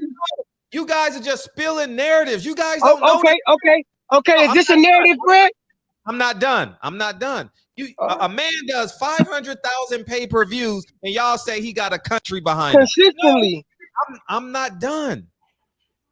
The reality is, y'all are saying these same fucking narratives that these people say when the numbers say Floyd Mayweather, Mike Tyson, Evander Holyfield, Floyd Mayweather, Mike Tyson, Evander Holyfield. You know what they had? They had a promotion. They had infrastructure. You got to have infrastructure so the fighters can use their imaginations and grow. If you don't have it, then you end up like Carissa Shields. You end up like the entire PBC roster. My turn, Freddie. Watch this. No, wait. It's Michael Fuller's turn. Go ahead, Michael Fuller. Go ahead, Michael Fuller. I'll let Elle go. I'm okay. Good. Thanks, Mike. Thank you, Mike. Appreciate it. Now watch this, Fred. If you listen to what I'm saying, I'm not debunking your theory. It's not a theory. It's a fact. But listen, it's true what you're saying. But understand this. That was times of old. Yeah. The whole business structure of marketing globally has changed. Social media has changed the world as we know it. Listen, Floyd was under Top Rank. He didn't become a star until he left, based solely upon his own self-promotional schemes. That's it. It changed. It's an entirely different game. If Floyd never, go ahead. Hold on. It's an entirely different game now. Understand this. I just gave y'all one example. Top Rank, Bob Arum capitalized on what was happening in the Mexican community here in America, specifically LA. The floodgates opened in the early 90s. What floodgate am I talking about? I'm talking about the border, the Mexico border. That's when the most Mexicans came to America, specifically LA. Bang. Who's from LA? Oscar De La Hoya. More specifically, he from East LA. That's the most densely populated region in the whole fucking LA County. Point blank, period. He capitalized on that. That was a marketing opportunity. That was a business opportunity. Just like today, who's capitalizing today off the way in which the global economic marketing system is? Who's capitalizing off of that? Guys like Jake Paul, guys like Ryan Garcia, because it's a social media driven world. It's so much money infused in technology, social media. These guys are using they genius to market themselves and promote themselves and become stars. That's the way to go. Look at Jake Paul. He got more money than all them dudes. Ain't even a real fighter. That's just like guys that got YouTube channels now. They bringing in 10, 20, 30, 40, $50,000 a month. $100,000 a month. This is not the old way of America. This is a global economy that we talking about now. The internet, social media has connected the whole world. Them old blueprints, them old models that's becoming thing of the past. If these guys do not wake up and start moving with the times, you're gonna be stagnant, or you just gonna be making the bare minimum. It is what it is. Like, it don't have nothing to do with infrastructure as much as you say it is. Like, I understand that PBC and Al Heyman dropped the ball, but I say like this: yeah, he fucked up, but I give a man enough credit that he's smart enough to make an adjustment in the climate that we dealing with. We actually in a recession right now. Who's really moving money right now? I'm talking about the whole global system, the whole economic global system. Who's really moving money like that? Fuck boxing. I'm talking about the world. Boxing is just a little piece of the pie. It's a micro piece of the pie. See, you didn't give statistical data behind your just. I don't have to give people data. You know why? Because everybody understands the gist of what I'm talking about. I didn't interrupt you. I did not interrupt you. Go ahead. It's really simple. Look, I don't need to say. Well, because you're just talking. Because I ain't telling no lies, Man, and it's not biased. And I talk it's the truth. I didn't even. Go ahead, I'm sorry, Fred. Go ahead. Yeah. And so the reality is, let me show you guys this. This is a new era. 1 billion people watch the Thriller in Manila. 100 million viewers watch the fight on closed circuit theater television. Are we kidding ourselves? And you know why that happened? You know why Muhammad Ali and everybody else can do that? Because guess what? Infrastructure. They go to the countries months before they go. They do a press conference over there 6 months, 3 months before it happens. They do a training camp over there. They build an inroads over here in America. They go over to the Filipino countries, the Filipinos subsidies that are in America. You cannot be successful without infrastructure. I ask you again. Who's the best infrastructure? I talk, man. Listen, Al, either you're gonna let me talk or we ain't going. I don't talk over you when you talk. So the point I want to make is this: if you have a whole fucking case study of fighters, I'm not talking opinion. If you can't prove what you're saying with statistical data, then fuck it. I mean, I don't give a fuck about the ideas and the narratives and this. No, I'm showing you 1 million people watch the Thriller in Manila. Oh, we in the new this. No.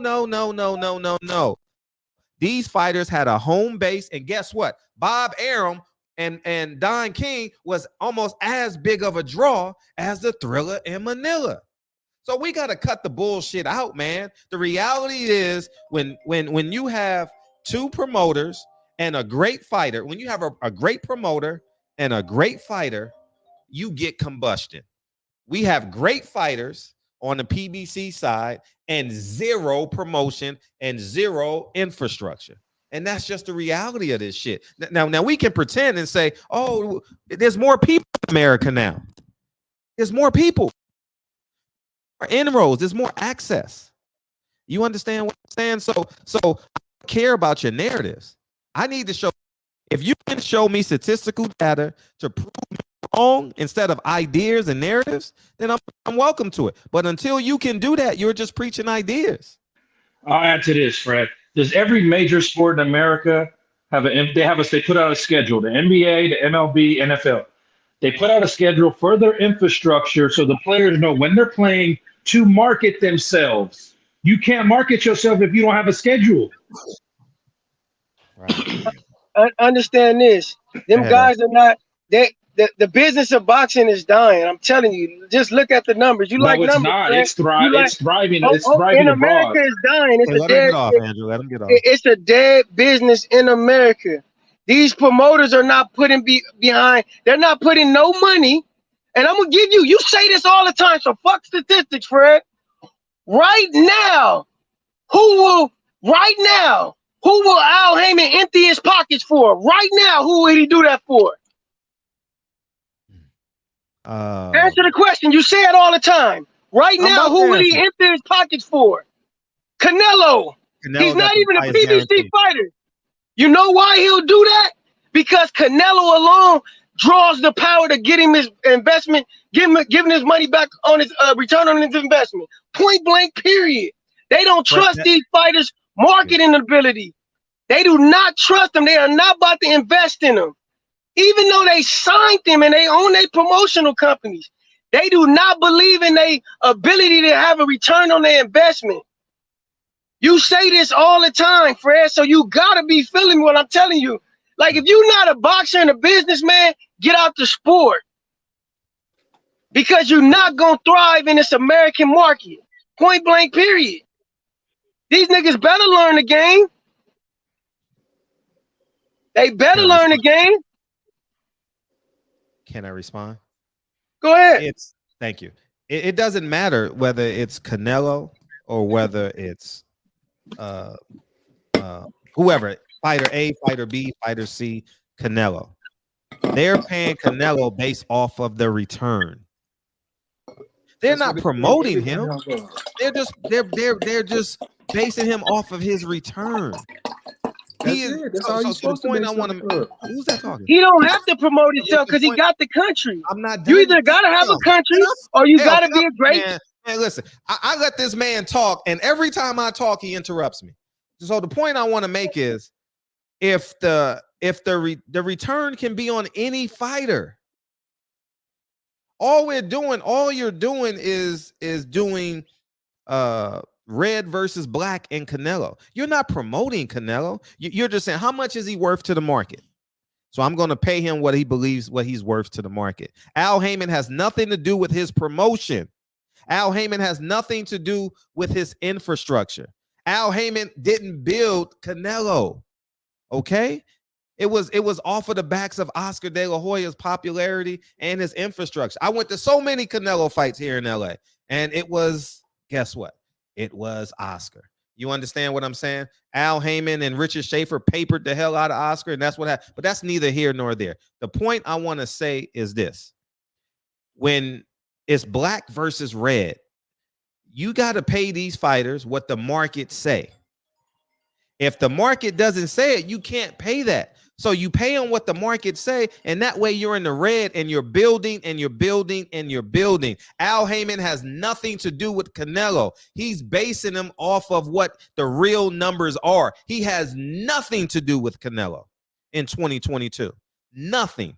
He said, Canelo's going to bring me in $60 million. So if I pay him 40, we can chop up 20. That's all this is. It ain't got nothing to do with infrastructure. I'm talking about infrastructure, L. Infrastructure.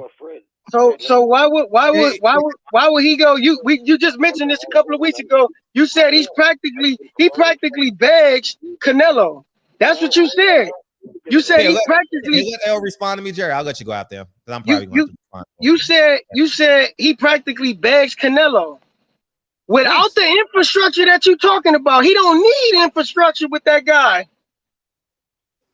Canelo don't need infrastructure. He barely starts speaking English. Talk about anti-promotion. He didn't need no promotion. He got a country behind him. He got Canelo, a hardcore fan Doesn't base. have a country behind. That's a lie. That's a lot. As someone that has an American as someone that has an American and Mexican passport, he does not have the complete country behind him. So let's stop that narrative. How's that a narrative when the numbers show that this man is the best seller in boxing? How are you gonna tell a Mexican that's been there and I got a passport, a Mexican citizen, that he got the country behind him? He do. Because even the people that don't like him pay the team lose, just like they did with Oscar. It's 132 million people in Mexico. How the hell does he have a country behind him? How many here? What you cut it out, man? Cut it. You're not making sense. I'm just. How am I not making sense when Canelo the biggest star in boxing? Canelo has the infrastructure. You think Hennessy, Under Armour, and all these blue chip sponsors are going to deal with him if you don't have an infrastructure? Of course, but why does he have? But why are they dealing with him though? Why are they dealing with him? Because he has his business in order. They have an infrastructure to paint the vision socially and digitally with what they want to do. You talk about a guy that never spoke English for 10, 15 years of his career, never spoke English at all. He's making your point. He's making your point, L. Hold on. He's making your point. He's talking about people, big companies got behind this guy because he had an infrastructure. Exactly. What does PBC have behind them? Who is Showtime? Who is Fox? Who is the other people that's behind them that's on their arena? They have an infrastructure, guys. It's not that they don't know how to do business. They know what they're doing. They got somebody give them $500 million. He promoted Ali. He was Ali's lawyer, but yet he doesn't have any big stars in his vast stable. Yeah. That's all I'm trying to say. Is important in any business.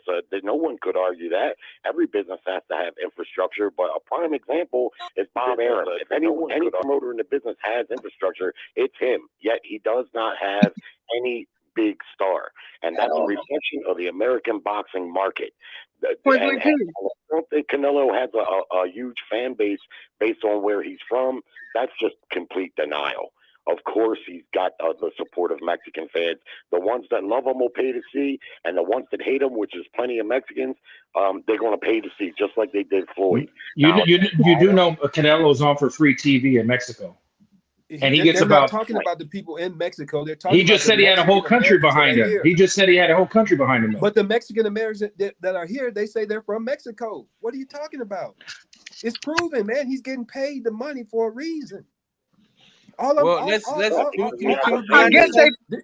the whole thing. Can we be honest though? Let's be honest about this whole thing, bro. If Earl Spence doesn't get into that car accident, bro, we forget about Canelo. Because we forgot about Canelo up until Earl Spence car accident. Let's keep it a buck. Yeah. Nobody was hitting for Canelo Alvarez. But that's what ifs, though. But those are what ifs, though. Those are what ifs. No, I'm making the point I'm making is people keep saying that Canelo, but Canelo was almost forgotten.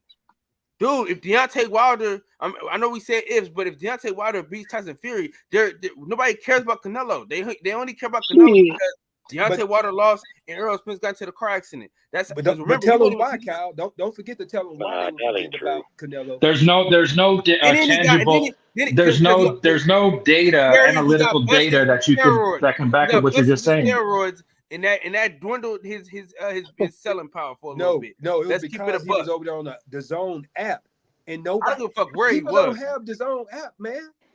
It don't matter. It don't matter where he was, bro. He wasn't as big. He wasn't big. We talk about narratives. If that's not a narrative, I don't know what the hell is, man. Like, the fact is this, man. I keep telling y'all this, man. The boxing market in America is dying. It's been dying. Why you think ain't no big time money getting behind boxing? But that's not the conversation. The conversation is when Kyle say, "Let's be honest." The conversation is that Fred and whoever these other channels are that are on here, whoever these other two guys that showed up, is that you guys want to blame one person. You want to blame Al Heyman. You got to stop trying to just blame one person about it and then try to say that he doesn't have an infrastructure and that's the reason why, but then you can't prove it by the people that you're pumping up, that you're trying to promote, which is Bob Arum. You can't prove your point that way. So stop trying to tear somebody down about it and just point the finger where it needs to be pointed. That's the boxer. They want a whole lot of money and they're not willing to get out there and do the work how did that Bob it takes Arum for them to sign get that big paycheck. Hold on. How did Bob Arum sign every single Olympian out of this Olympics? How did he sign every single Olympian? How did Al Heyman do it 8 years ago? He didn't do it 8 years ago. Yes, he did. You can look it up. He signed the people 8 years ago.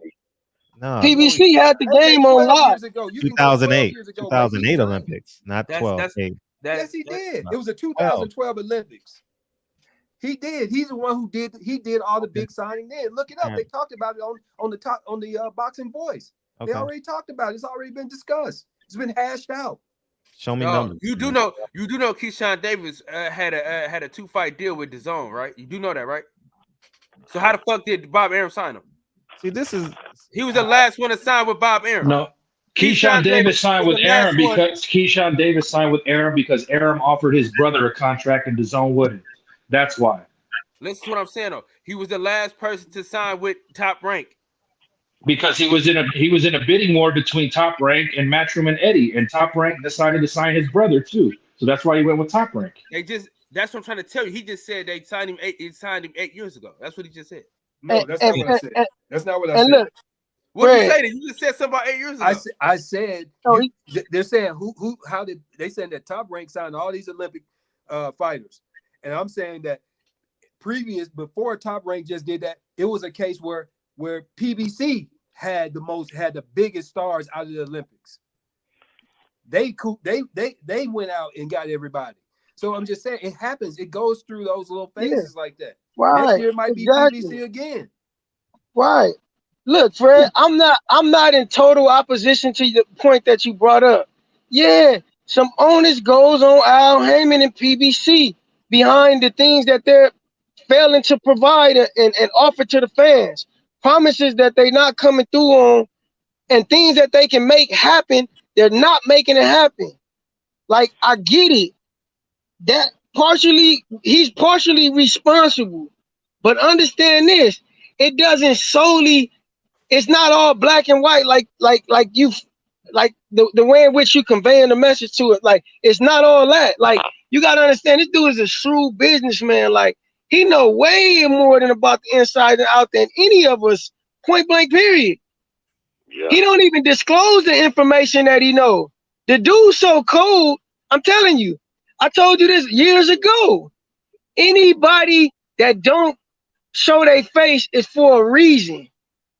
The man got to out for himself, and ain't nobody gonna be able to pin it back on him. And if they do, they're gonna be all lost trying to figure it out. Believe me, the dude moved like a monster. He very intelligent. Like, the dude intelligent. I don't care what nobody say. He got flaws. He got some, he made a mess in the wake of all these events.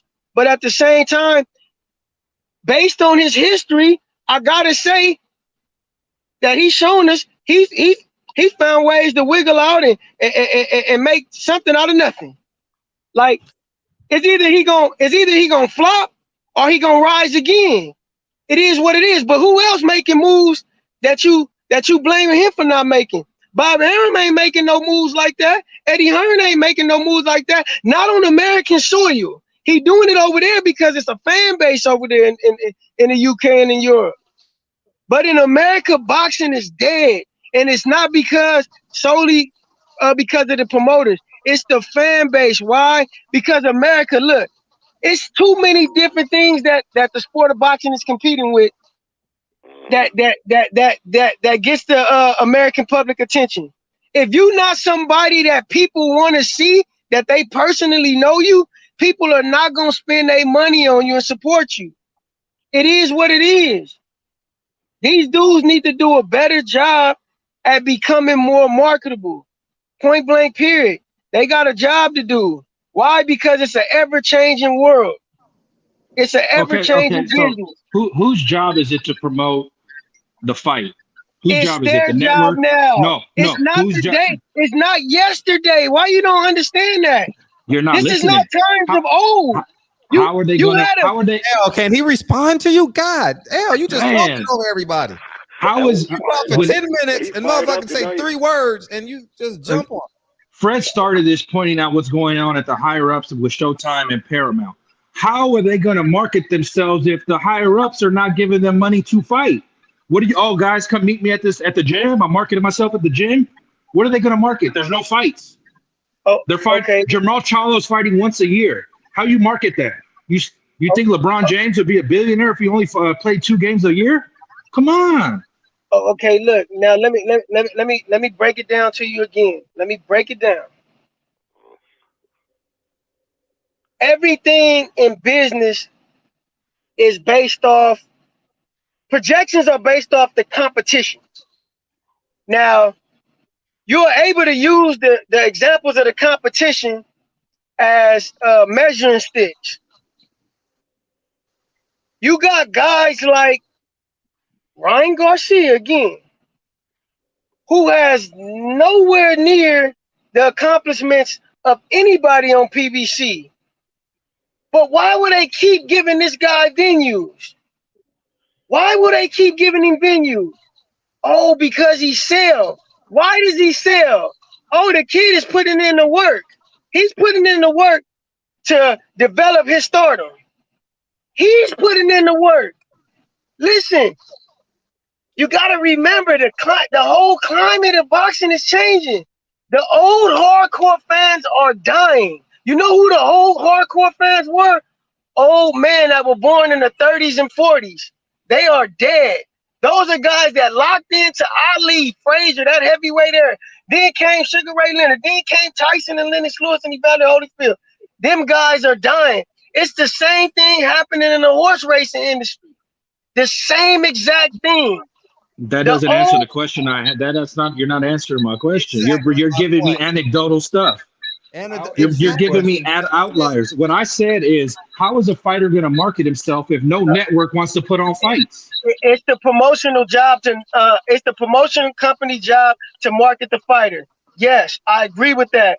But don't you understand that these promoters are not giving out money? The question. You're just talking. I just answered the question.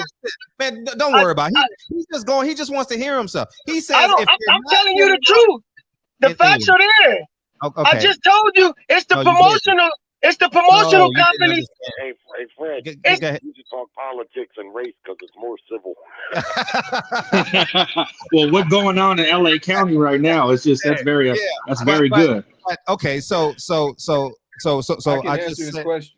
Okay, got you. So the reality is, he said Canelo has a country behind him. He did 500,000 buys. There's 62. This is 2022. So there's 62.1 million Hispanics. I'm willing to bet over 50% of them are from Mexico just because of the location of Mexico. So let's just say there's 35 million Mexicans in America, right? If he did 500,000 buys and there's 132 million people in Mexico, he does not have a country behind him. You can't have a country behind you when less than 1% is following you. It is a myth. People fall for that shit all the time. When the reality is, I'm talking. God, you want to talk over me too? God, you want to talk over me too? So the reality is, no anecdotal stuff, no ideas. Show me statistical data that shows that a fighter just shows up and he has a country behind him. That doesn't happen at all. I'm gonna give you guys are proving me right. You said Canelo to Ryan Garcia. Well, guess what tree they came off of? Guess what fruit that they came from? A promotional company by the name of Golden Boy Promotions by way of Bob Arum. They didn't do it on their own. You guys got to understand the realities of it. When you have infrastructure versus 200 fighters that don't know when they fighting, they in camp, they out of camp, they don't know. It is a drastic difference, man. It is different. You guys are just saying. So it's like, man, just go. I'll call you when you have a fight. Stay ready. Stay ready. No, it's not like that. When you have infrastructure, you have dates. Okay, so when Teofimo Lopez won in August, I knew he was fighting December 10th. Immediately knew he was fighting December 10th. When Devin Haney beat that guy, I knew he was fighting 4 to 5 months later. He knew it. He knew it. So the reality is the infrastructure has more assets, more positives than not having a infrastructure. And when you speak of promotion, the fighter, when a fighter is not worried about if he's fighting or is he fighting, he can promote himself to the max of his ability. These fighters are like, man, when am I getting paid? I got families, but until you can statistically prove me wrong, then it's just an idea. You're just talking. I've given you facts. No Mexican fighter has a country behind him because the top 10 pay-per-views says otherwise. So we can go anywhere you want to go. Give me the highest grossing Mexican in the history of the sport, and I guarantee you the reason why he's on that pay-per-view list is because there's a black fighter next to him. So let's cut the bullshit about, oh, we need America. No, the fighters got to fight. Floyd fought, 17 fights in like 2 years? He fought 17 fights before Gennaro. Yes, exactly. In 18 in months, 2 years, in 18 months. Years. Exactly. You gotta fight. You gotta stay in the American consciousness. You have to. That's why LeBron. That's why the worst NBA player is a superstar. When he takes his jersey off and he goes to the liquor store, those 6-year-old, those group of 10-year-old boys always ask for his autograph because he shows up 82 times a year. Fighters on the PBC side shows up maybe once a year, but go ahead, Jerry. You want to respond to that? I couldn't argue with that point. There's validity and everything. And I don't think it's black and white. Like it's this one thing here or it's that one thing there. Of course, infrastructure in any business or any organized activity is a cornerstone. And what I forgot about your microphone. I'm sorry, the activity of the fighters and stuff, and not knowing when they're going to fight. Yeah, PBC seems to be very unorganized there, and that surely can't be helping their situation. But I'll point out again, Bob Arum does have infrastructure, just like you said with Lopez. When he fought, everybody knew, even the commentators knew, that when his next fight was going to be. Yet they don't really have any big stars over there either. And Bob Arum's been in the business longer than anybody. He's a Harvard law grad. He's a smart dude. He's got all the I's dotted and T's crossed. Now, as it relates to Canelo Alvarez in this current boxing market that we have right now, to say, and I'll retract a bit, when people say he got a country behind him, that's an overstatement. I would definitely suggest that.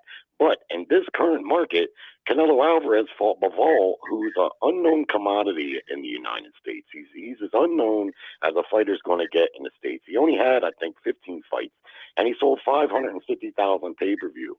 There's a real reason for that, and the reason is he's got a big fan base. Now, how many of them are Mexicans from Mexico or Mexican Americans, and what it represents in an overall number, of course, compared to 63 million, and the percentage that you broke down, it doesn't suggest there's a country behind them. So I get that point that you're making there, but, there's a reason why he has that fan base. Even though in comparison to say Mayweather or even the heavyweights of the 90s like Holyfield, it's not on par with that. Again, this is a reflection, in my opinion, of the market being so low here in the United States that ain't none of our fighters are stars. And we probably got the best fighters still in an overall sense, but they're not stars. And you can look over at England, and Dylan White is basically a star over there. Derek Chisora had 14 losses, and he's got mad support, and he's constantly getting fights. But I agree with what you're saying, but what I would add to it also is this.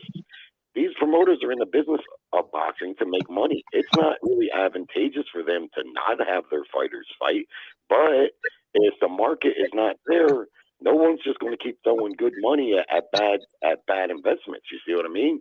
And what El pointed out, I do agree with too, is here in the United States, we got mad sports, right? I mean, we got football, which is huge, baseball, basketball. We got 6 7 sports that are ahead of boxing. Back when you harken back to Ali, of course, man, it was a whole different era. Boxing was madly popular back then. But like I said, when HBO got out of the business, that should have told us all right there. Boxing in America is worse than what we ever could have imagined. Hey, Fred, can I go after Michael Fuller? Doctor, can I go after No, Dr. yeah, we gotta let Michael Fuller get off. Go ahead, Mike. Yeah, I mean, Dr. Fuller. Yeah, I apologize. I gotta get acclimated. You got to get Hey, the only thing I was going to say is today. This is a different topic. I went through and I looked at some of the videos on Deontay Wilder and his interviews, and I got to recant my statement from yesterday about him not improving in his public speaking. So I was wrong there. It looks like the brother has improved quite a bit. I think the sound bite that they had from the pivot, and then some of the portions of that interview that I looked at, kind of led me astray in that assessment. So I was wrong about that, brother. My apologies. I think that he has improved on his public speaking. Now the tenets of what I was saying, or the content, I think it still applies to all of us or anyone.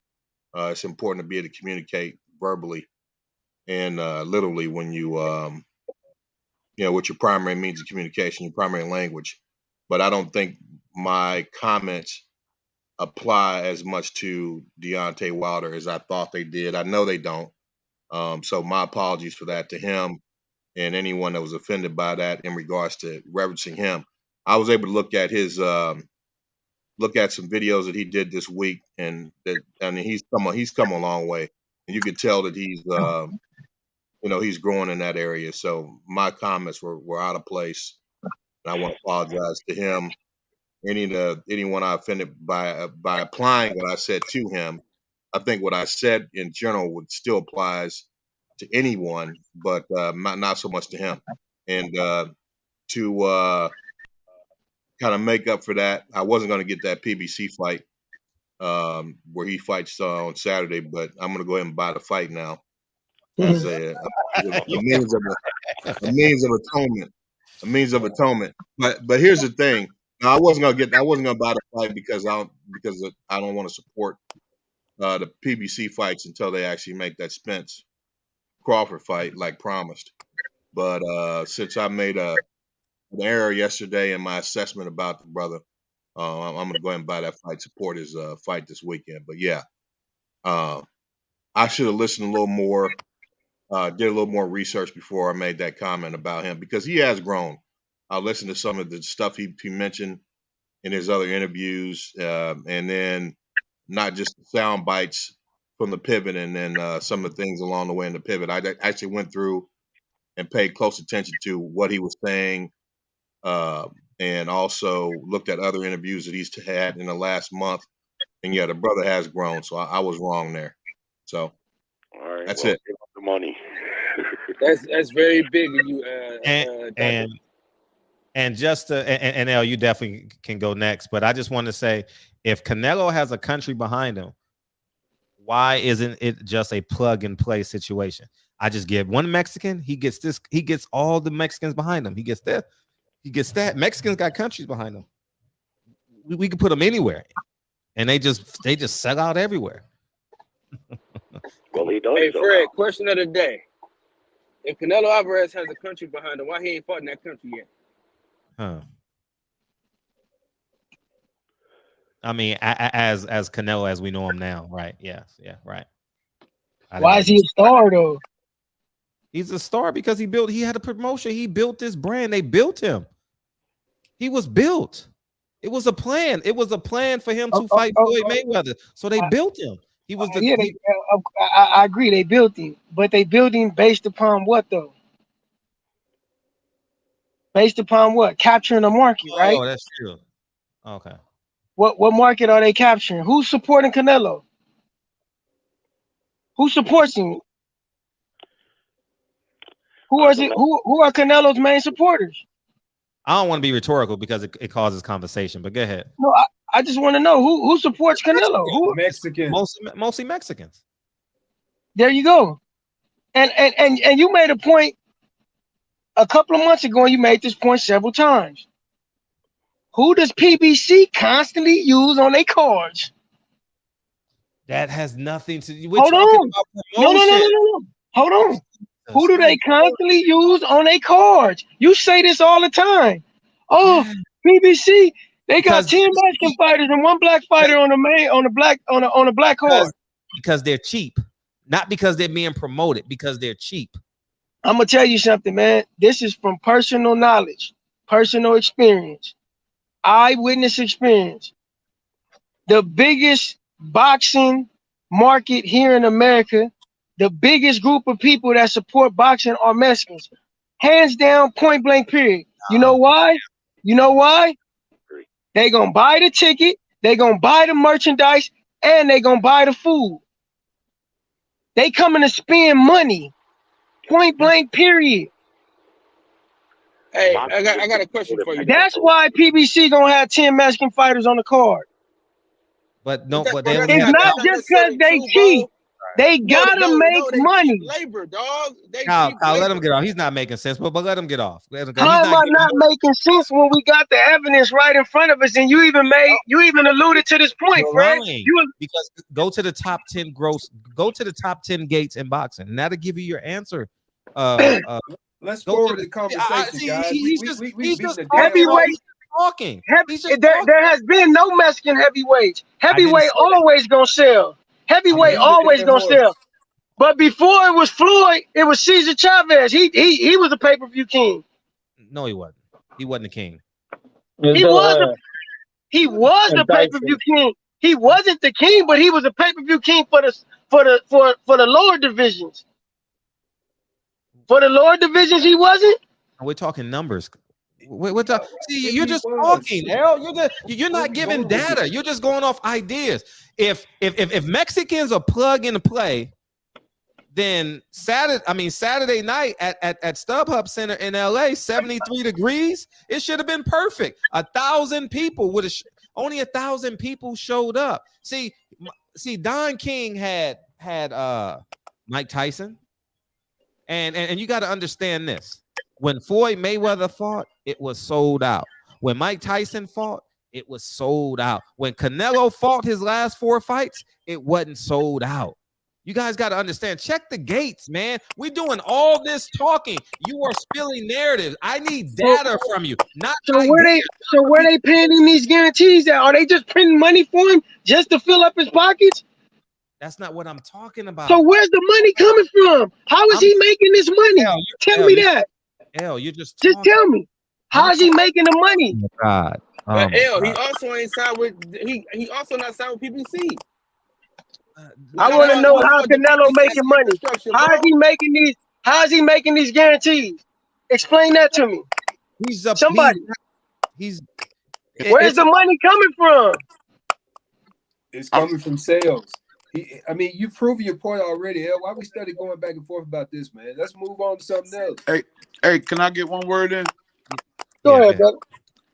So I'm willing to bet that Errol Spence brings more revenue in than Canelo, because y'all pretty hyped on Canelo right now. So let me explain this. If I have a car that I spend $50,000 on, and I make, let's say, $10,000 a week off that car, using that car. But I buy a car for $1,000. Audio is trash. If I buy a car for $1,000, where am I making more money at? From the $50,000 car or the $1,000 car? Canelo is a high ticket price. You talking about $40 million just to come in, so he got to sell no less than 600 to 700,000 for them to even get a break even, damn near. Again, these promoters got to make money. So how is he? They didn't make money off that last fight, bro. They ain't make that money back. Look at the pay-per-views. Fights for even more money after he fought Plant. They offered him 2 more fights for even more money. So why are these guys? Why are these guys so willing to just put up money on Canelo if he's not bringing them no return on their investment? They doing I don't get it. Saying that he got a country behind him, but the numbers ain't. let me explain to L, man. See, Fred already said it. If they put Canelo over there, then they can line up 3 or 4 other fights for Canelo. I mean, it's not just for Canelo; it's to get all these other guys paydays and all that stuff. But they have some big time fighters over there in his weight class that he skipped out on. So they just want to get him over there. They offered him a lot of money, but it's not just for one fight. They want 2 or 3 fights from the guy. And if we start getting the fights that we looking for, bro, it'll improve boxing as a whole. We waiting 2, 3, 4, 5 years for a fight each every time. Like Shakur and Devin Haney, we're gonna wait till they 32. These kids 23, 24 years old. We gotta wait 10 years to see it. That's gonna kill boxing. They got that dude over there. Listen, they got David Benavidez over there. If they get Canelo over there, they expect David Benavidez to beat him, and just like they expected Canelo to beat Floyd. If they expect him to pass the torch, man, he gonna be the next star. Floyd, yeah, I mean, it's a reason they're trying to match this stuff up the right way. It's just not happening because the fighters are scared to lose most of the time. Because Floyd has made what is 0 gets you 8-0. You understand what I'm saying? I mean, it's just business, though. I just don't understand why. Yo, that's just hard to listen to, bro. Who's chewing on their mic? One person when ain't nobody across the board as far as any of these promotional or boxing companies doing anything that big. When you look at it, you compare which one of these outlets had the biggest fight in 2022? Earl. You say Earl? Who had the biggest fight this year? Earl. When you say big, I mean say big. The biggest, I mean, where everybody showed up. I mean, sold the most. No, you gotta use numbers though. Sold the most pay-per-views. Use the numbers. Because you can sell more pay-per-views than a person, but if your ticket is super high, how much money are they making? That's what we're getting it twisted at. If I gotta spend $40 million for you to come out just for one person, and you ain't cracking $1 million, like what we talking about? But who had the biggest? Who put on the biggest promotional fight this year? Who did? Eddie Hearn. You can say Wilder and was that this year? Wilder and Fury last fight. When you look at Top Rank and you look at PBC, ain't none of them did the as far as the biggest fight. Eddie Hearn did. You understand what I'm saying? I mean, which fight was that? All about making these big fights, man. That's what it's about, making these big fights. And right now, Top Rank, they have an opportunity to take over boxing in America again because they got the youngest fighters out there. But if them guys don't get in the ring with one another, and if Bob Arum don't turn into a Don King, then that shit ain't gonna be big either. Yeah, all they got to do is fight, put the best against the best, and make it happen. That's up for the grabs right now. Don King was a king. He was a king at building a narrative, man. He would go out there and build it up himself. You know what I'm saying? He would have both of them being badasses, and both of them like they want to kill one another. And people want to see that. They want to see drama, man. Why you think social media and all these housewife shows and stuff like that are blowing up? Because it's drama. And until they decide they're gonna build up some drama, which that's what these fighters are supposed to be doing for themselves, because they're pretty much their own promoters, because they're asking for an exuberant amount of money on each time they want to go out. The ones that we call the big guys, the big, like the big fish, you know what I'm saying? They asking for an exorbitant amount of money, man. Right. So they're regional fighters at best. They're regional fighters at best.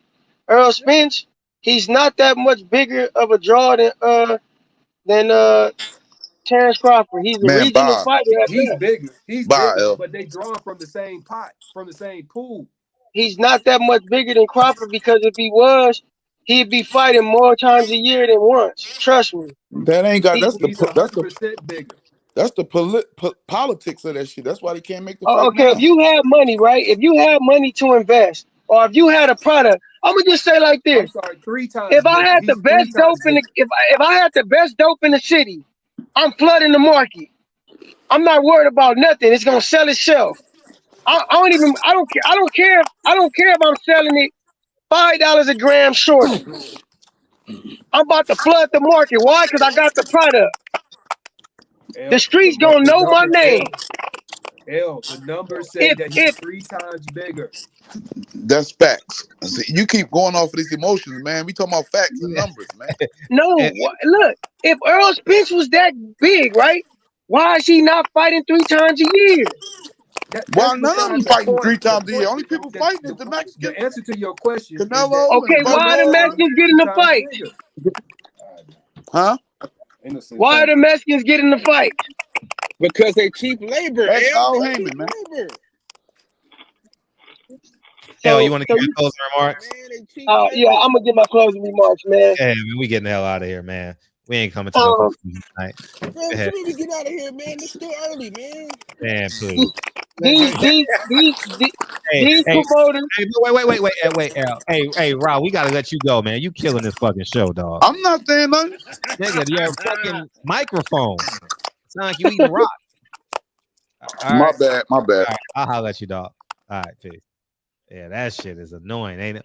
Woo! Well, go ahead, Al. Now go ahead, give your closing remarks. Go ahead. Now look. I'll let you. Wait. These promoters, man, they are all shrewd businessmen. None of them are in the business to lose money. They're in the business of making money.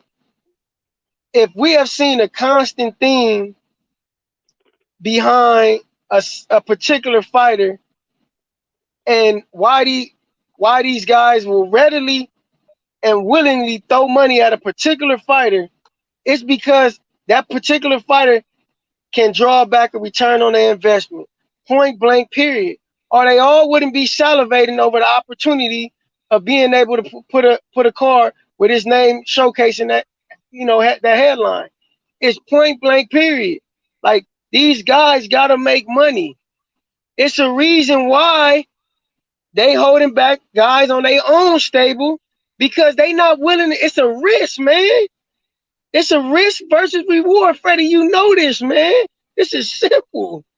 It's a reason why they not putting them guys out there, because they like, man, you say this all the time, Freddie. Al Heyman not about to put his money up because there's no money on the market. He not risking his money because he don't believe in him. You said these same words, Fred. You mentioned this millions of times. So I don't see how me saying it, I don't know how I'm the bad guy or I'm emotional. Like I got a memory like an elephant, and I put shit together. Like, you mentioned this several times. I don't forget nothing.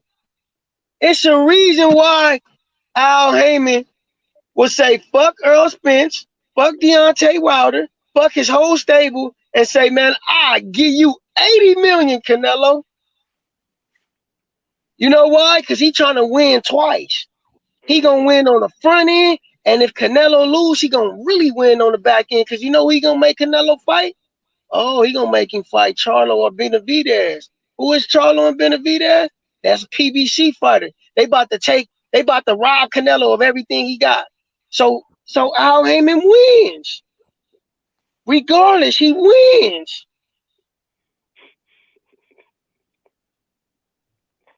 Appreciate These you. fighters got to do a better job at promoting themselves, man. It's a new market. It's a new age. Get with the time. Get with the program, man. I appreciate you, Fred. Y'all take care, man. Go ahead, Jerry, before I forget about you, man. Go ahead, dog. You ain't gonna forget about me, Fred. Hey, yeah, just briefly on the subject tonight. To me, it's just not cut and dry either way. Like I said, I agree that infrastructure, any business has to have it, and Heyman seems to lack it. He really does. But I know Bob Arum's and Top Rank don't lack infrastructure, and they probably, Bob, he's got his shit running good. He has for years. He's been doing it longer than anybody else. And like you said, he stays within a budget. He's going to pay fighters fairly, but he's not going to overpay. And if he loses money on a fighter, he's not going to continue to do it. PBC jumped in there. They made a big splash right away, paid the fighters a whole lot of money up front, and they couldn't sustain that. And so now they got to reorganize their infrastructure, if you will, like just what you're pointing out, and come about it from a different perspective. At least that's my humble opinion. But that's all I got to say about that. Oh, but I do want to add, hopefully one like this week we can really get to talking about this big ass weekend for boxing. Yeah, And we'll do it tomorrow for sure. I Tomorrow's don't know Thursday. if you've seen the Baumgartner and her opponent. Them bitches don't like each other, man. That's gonna be a hell of a fight. I just know that woman's card. I'm looking forward to that woman's card almost as much as any other fight this weekend. Because the Shields fight is a great matchup. That's her best opponent to date. Shields always brings a good fight. She's very competitive, and this girl is under her skin, and she wants to whoop her ass. And this girl's got good size on her. She's got good power, Savannah Marshall. But like I say, that undercard fight, it looks like it's probably going to be just as good. And of course, Plant and what's his name? Great weekend. For as bad as office boxing is, regardless of why you think it may be there, this weekend, boxing fans got a lot to look forward to. Right. Thanks, Fred, for your time. All the time, dog. I appreciate you, man. Go ahead, Anthony. What you got, dog? I agree with a lot of what Jerry just said. Right. I mean, that's really some of the same points I'm making about it. But and it's amazing that Shields and Marshall, that this is going to be the biggest card for Top Rank the whole year. I mean, the only person that you can probably put next to it would be Devin Haney, but I would have to say that as far as America goes, I don't think a lot of people watch that fight. You know, and when you talk about the app, Showtime has always had an app. They've had an app for years because I've had it for a long time. You understand what I'm saying? And I mean, as far as what they're doing with it, you know, I'm sure they can work on that. But the zone is strictly for sports. That's what I see over there. I mean, and with who is it, Matchroom or whoever Eddie is. I mean, they came over there and they pumped up boxing over there, man. So people, and I think mostly the hardcore boxing fans are the ones who are paying for that app. I mean, that's it. I mean, but the only thing I would say that I disagree with what you keep, the narrative that you keep putting out there, is that you're trying to say that this guy Al Heyman is just this bad businessman who doesn't know how to do business. And I just think that is just a poor statement to make. You understand what I'm saying? Because when you look across the board, none of them are doing any better business than the other. If you say anybody has perfected it or has, you know, like cemented themselves, I would say it's Bob Arum. He's been doing it longer. He understands the ebbs and flows of boxing. Okay. And he was already there. These other two guys, they're pretty much new. They came and had to buy their way in. You understand what I'm saying? They had to come and try to, you know, steal and take over through way of spending as much as they could, you know, which, like Jerry said, I think that right there is coming back to haunt them a little bit. You understand what I'm saying? But all they got to do is restructure it a little bit. But they have to get the fighters to be on board with it. If the fighters don't get on board because everybody wants to make Floyd Mayweather money, then they're going to have to start doing Floyd Mayweather-ish. That's the bottom line, because without the drama, they will not be able to sustain that model for themselves. You know what I'm saying? Because it's come down to it. Showtime, Al, or whoever you want to say that's putting up that money, they're not willing to do it. They're not willing to do it unless they know for sure that people are going to pay. And the only way I can see that happen, drama. They're going to have to insert the drama. And when you say promoting, they're all doing the same amount of promotion, bro. I mean, Carissa Shields is the main promoter for this card that she got coming this weekend. She says it. She says it to Marshall, and she'll say it to the rest. I don't even know a Baumgartner or Mayer besides, you know, y'all talking about them and me looking them up at that time. You know what I'm saying? Because Other than that, if they not on one of these popular cards or on one of these cards that I'm watching, I don't know nothing about them. And most of the time, I'm like you. I'm probably gonna miss most of the undercards unless I know who it is. Do you Yeah, I'm sorry. That's me. I'm sorry. Oh, okay. But yeah, I mean, I think they're all doing the same amount of promotion pretty much, man. You know, and it's all about who most of the fans want to see, man. You know, I just can't go with that whole narrative that you're trying to spin out there that Al Heyman is just, you know, this terrible guy. You know, I don't know the cat at all. I just seen a picture of him, but nobody's giving somebody $500 million because they don't know what they're doing. I mean, that's just bullshit. You can't sell that to anybody, man. But the people who want to go with the same narrative that you want to go with. Appreciate you, Anthony. All right, boss. All right. Yep. Oh, hopefully I see you tomorrow. Oh, go ahead, Max.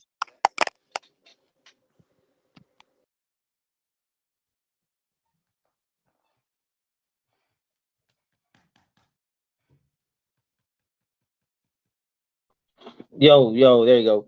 Go ahead. Nah, fuck. I don't know. I think everybody was on Ritalin or some shit tonight because motherfuckers are having speeches tonight. God damn. I know. and then no, I'm gonna start putting timers on. L took up the whole show, man. I'm putting timers on motherfuckers. And then he cut other people off. You talk for 10 minutes and the nigga say one sentence, you cut him off. I'm like, damn. Hey man, hey, you know, people gotta get their shit off sometimes, I guess, man. Shit. Right. But man, I'm gonna say I think that me personally, I'm part of the problem with this boxing shit because they ain't getting none of my money. Like I'm gonna keep borrowing these fights. They're making fights hard to buy. They're not giving us good cards. So you know what I'm saying? Like I said, I think it's very, very, very underrated. They need to have a one-touch buy system, one-touch purchase. Fuck all this signing up, doing all this shit. Put it on my bill.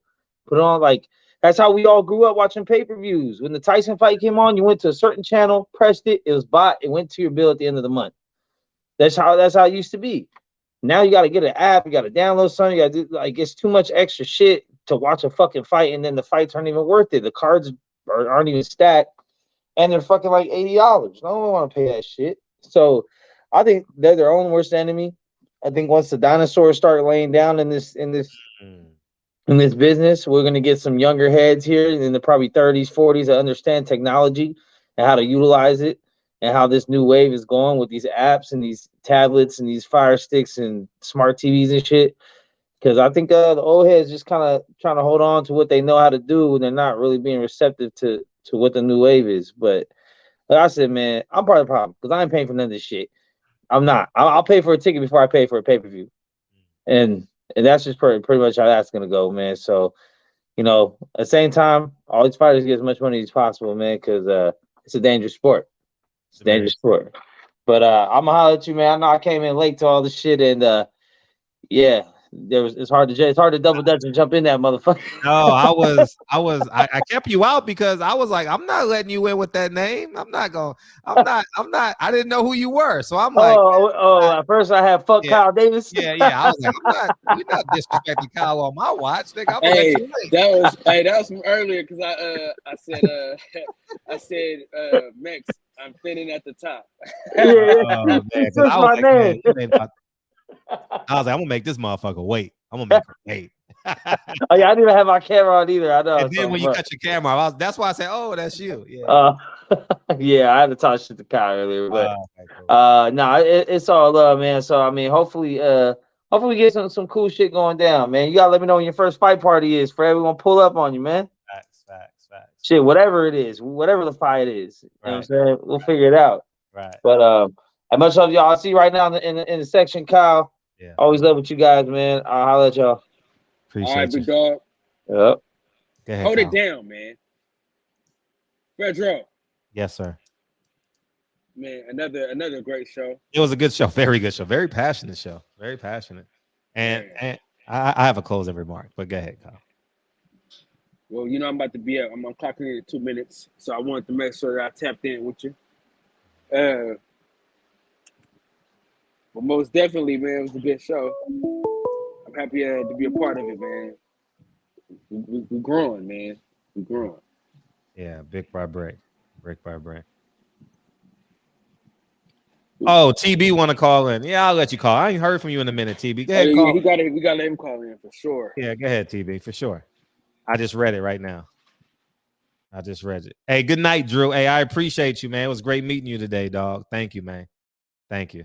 Go ahead, TB. Go ahead and call in. You know he getting coochie now, so he ain't that pressed to get with us no more. Yeah. Be swift though, TB. Be swift.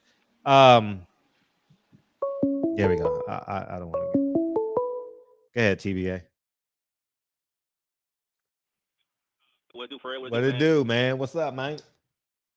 Shit, man. Chilling, man. You know, getting that money, man. You know. I respect that. You got a girlfriend now, huh?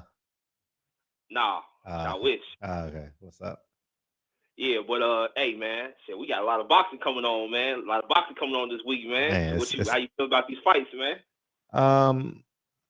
The only one I'm uncertain on is Bumgardner and Mayer. That's the only one I'm uncertain on. But I got Wilder under 4. I'm uncertain on. Well, you talk about main events. I got Carissa and Bumgardner, Devin. I think Devin's gonna win 10 rounds of 2, 9 rounds of 3, somewhere in there. I just want him to. I really want Devin to look impressive, man. Like I'm really rooting for him to look impressive, man. I don't want people to be like, oh, he's boring. Oh, he's this, he's that. I want Devin to put his pieces together and just show up and show out. You know, that's I what want him to step to Cambosis and knock him out. Please, man. Whoa. I don't want to put no pressure on him either, though. Like if he don't believe he can do it, just stay behind the jab and win. You know what I mean? But I think he could do it. I think he. I know he can. I've seen him. I know he can. He's capable. Because he knows, like, especially he knows he can easily outbox like George Cambosis. What Cambosis did was really nothing. Like it was nothing that he really offered that. I'm starting a little bit.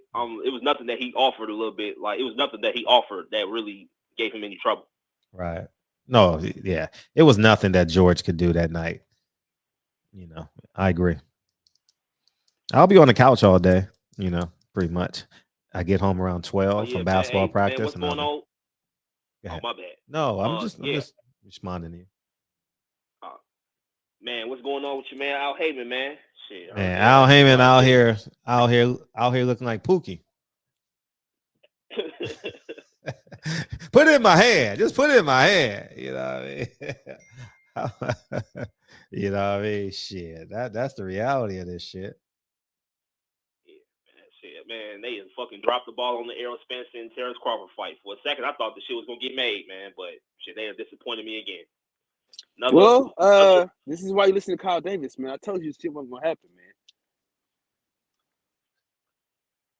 I mean, I thought they at least made some type of like process. I mean, I thought they at least made some type of like I don't know what's the best word to describe it, like some progress. Like when they first initially came out with the when they said like they like signed contracts for November 19th. So at first I thought they was gonna make it, but now it's just like every other fight. It's just Mayweather Pacquiao, Hurd versus Charlo, just a letdown fight. Mm-hmm. Well, fights that could have been made, but you know the business of boxing always fucks us over. Nah, you're right. It's they definitely fucking us over for sure. Yeah, we're gonna talk about it heavy tomorrow. We're gonna talk about everybody tomorrow night for sure. Okay. In honor of Jerry. So we'll do that. Mm-hmm. Okay. All right, Fred. Appreciate it. No, it's all love, dog. Thank you, man. Welcome home. No problem. All the time, man. All the time. We got TVA back, man. Hey, yeah. So, go ahead, Kyle. You want to add something? Okay, while Kyle was doing what he's doing. Okay. Yeah. Yeah, no, I'm in this car and shit. I didn't want to have no feedback, but yeah, man, dude, man, we're getting a lot of niggas in there, man. It's hard to get your word in there. And yeah, that's good. It's a good thing. Yeah, I'm gonna start putting timers on niggas, man, because niggas just be running their mouth. Man, I'm putting timers on niggas. I'm putting Shout out time. to L, man. Shout out to L, man, for Yeah. the Oh, topic. yeah. Love him, but god damn, like 10 minutes. And then cut everybody off. He said, "Fuck what y'all talking about, goddamn it." I know. Oh man. But what I wanted to say was this is Al Heyman had $1 billion. Al Heyman had 200 to 300 fighters. So let's say 250. His job was to protect these fighters and the sport of boxing. He was supposed to build an infrastructure that can weather a storm. But what he did was, as we see now, when you realize you can't pay people forever at these rates that you're paying them, he didn't bring the market back to where it was supposed to be. And because of that, we have these balloon contracts that Al Heyman cannot sustain. And now that we're in 2022, it is just literally impossible for him to sustain it. And we gotta judge him on his merit. If a man has $1 billion and doesn't create any infrastructure, he is a failed businessman. His job was to use that $1 billion to enhance the sport of boxing. In 2022, in his 7-year experiment, it has not advanced the sport of boxing. So he is a failed business. He is a failing businessman, excuse me. And you got to understand that from a nuts and bolts perspective. We're talking about emotions and Canelo. We're not talking about that. We're talking about infrastructure to have promotion. PBC. You want me to use PBC? Do y'all feel better when I use PBC? PBC does not have an infrastructure. They don't own a gym. They don't own a building. They don't have a lawyer. They don't have a PR person. They don't have a marketing team. There is no infrastructure at PBC. So with the lack of infrastructure, these fighters are like not even ants. Ants got more infrastructure than PBC. You know, they're like roaches. You know, like they don't know where to go, how much money to spend. And the reality is now that we see it in 2022, now because of the lack of infrastructure, the lack of ticket sales, the lack of sponsorship, the lack of your fighters becoming stars, now we at a point where Deontay Wilder versus Helenius is on. No, that's not. No, that's like filet mignon. The fact that Luis Ortiz and Charles Martin is on pay-per-view competing against black people's chitlins, 30 people in the house, the greatest college football games of the year, and everything else shows you that he is failing. And that's just the reality of this. The fact that his superstars will fight once this year, his top 3 superstars, Deontay, Earl, and Tank will fight once this year. Tank should have came back in March, came back in July, and maybe before his case, like they did Floyd Mayweather, came back. So the reality is, I know y'all emotional and y'all still attached to the 2018 version of Al Heyman, but it's not there anymore. The money's gone. These fighters are in a predicament that is out of their control. And when you talk about promoting, it is the job of the president, whoever is in charge, Bob Arum, Oscar De La Hoya, Eddie Hearn, Al Heyman, to build infrastructure around these fighters. So 1, they can train. And 2, if they have the ability to promote and connect with the fighters, they can do so. But the reason why Teofimo Lopez sold out a 4,000 person arena in Vegas is because of infrastructure. It's not because Teofimo is a star. It was infrastructure that got him those 4,000 seats. So Teofimo can't sell 4,000 tickets. You get what I'm saying? And Y'all don't understand it, but it's happening right before your very eyes. Motherfuckers say it's a 20-foot pool. No, it's not. Yeah, it's 20 feet, man. What are you doing? So, you know, and Al has literally bit off more than he can chew. And you're going to see it in the next year or two. You're going to see it. And y'all going to have to come in and say, Fred, you were right. We're not talking about how many ticket sales Canelo can sell. Al didn't build Canelo. What superstar has Al built? None. Who has sponsorship? None.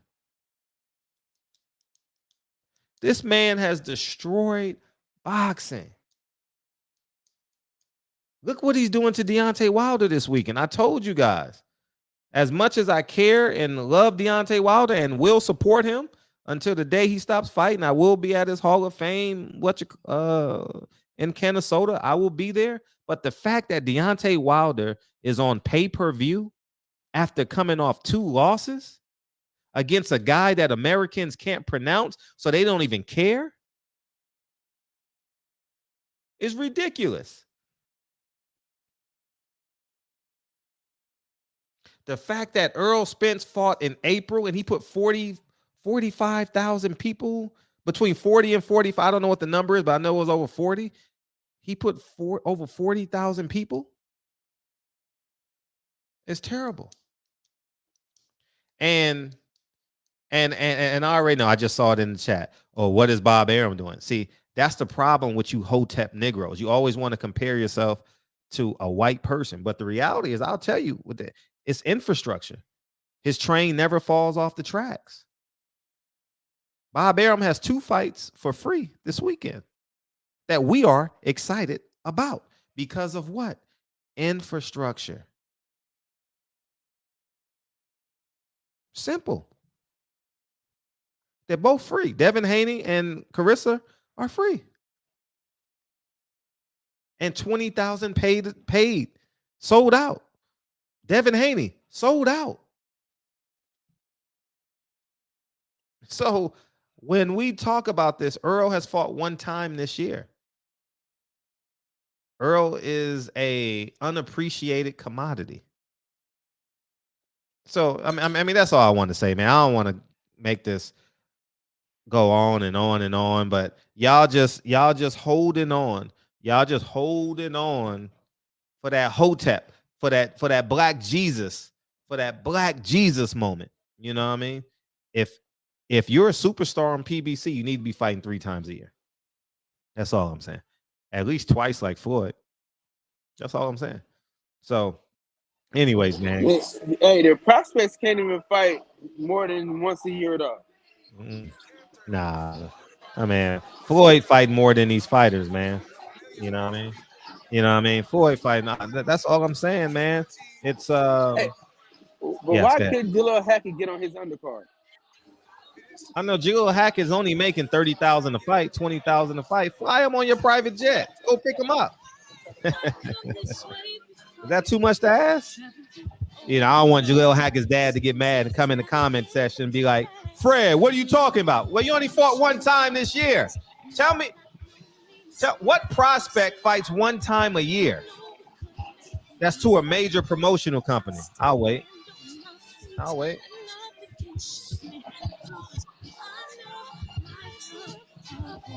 People are so afraid to say, Fred, you're right. It don't kill you to say, Fred, you're right. Say it too.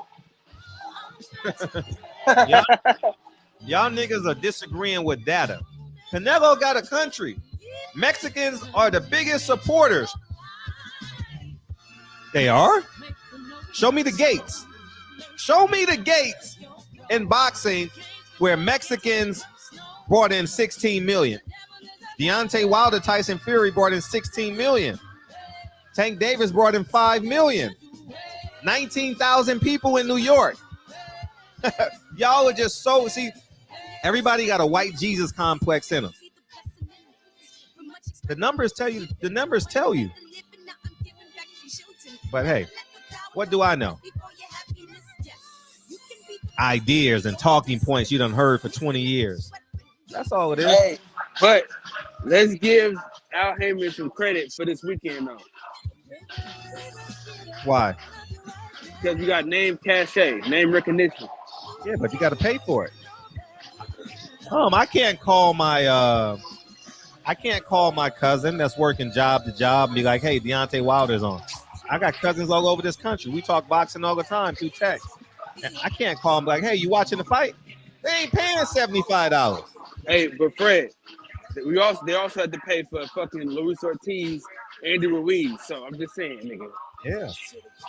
Andy Ruiz ain't got a country behind him. There is no Mexican heavyweights, according to him. Yes, he do. He a Mexican heavyweight, man. He got a country behind him. It's a myth. And if PBC had infrastructure, I guarantee you Andy Ruiz would have retained much of his stardom that he got from Anthony Joshua, because he would have came back and fought right after that loss. Al Heyman's so dumb, he ain't even put him in Mexico for a fight. Get the fuck out of here. Like, man, anyways, man.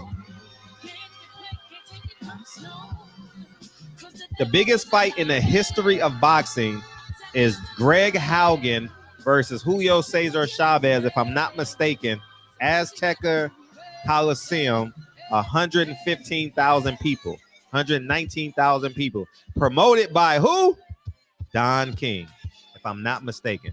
Barbershop Conversations, man. I appreciate you guys, man. Holla. Jerry, I got you tomorrow, dog.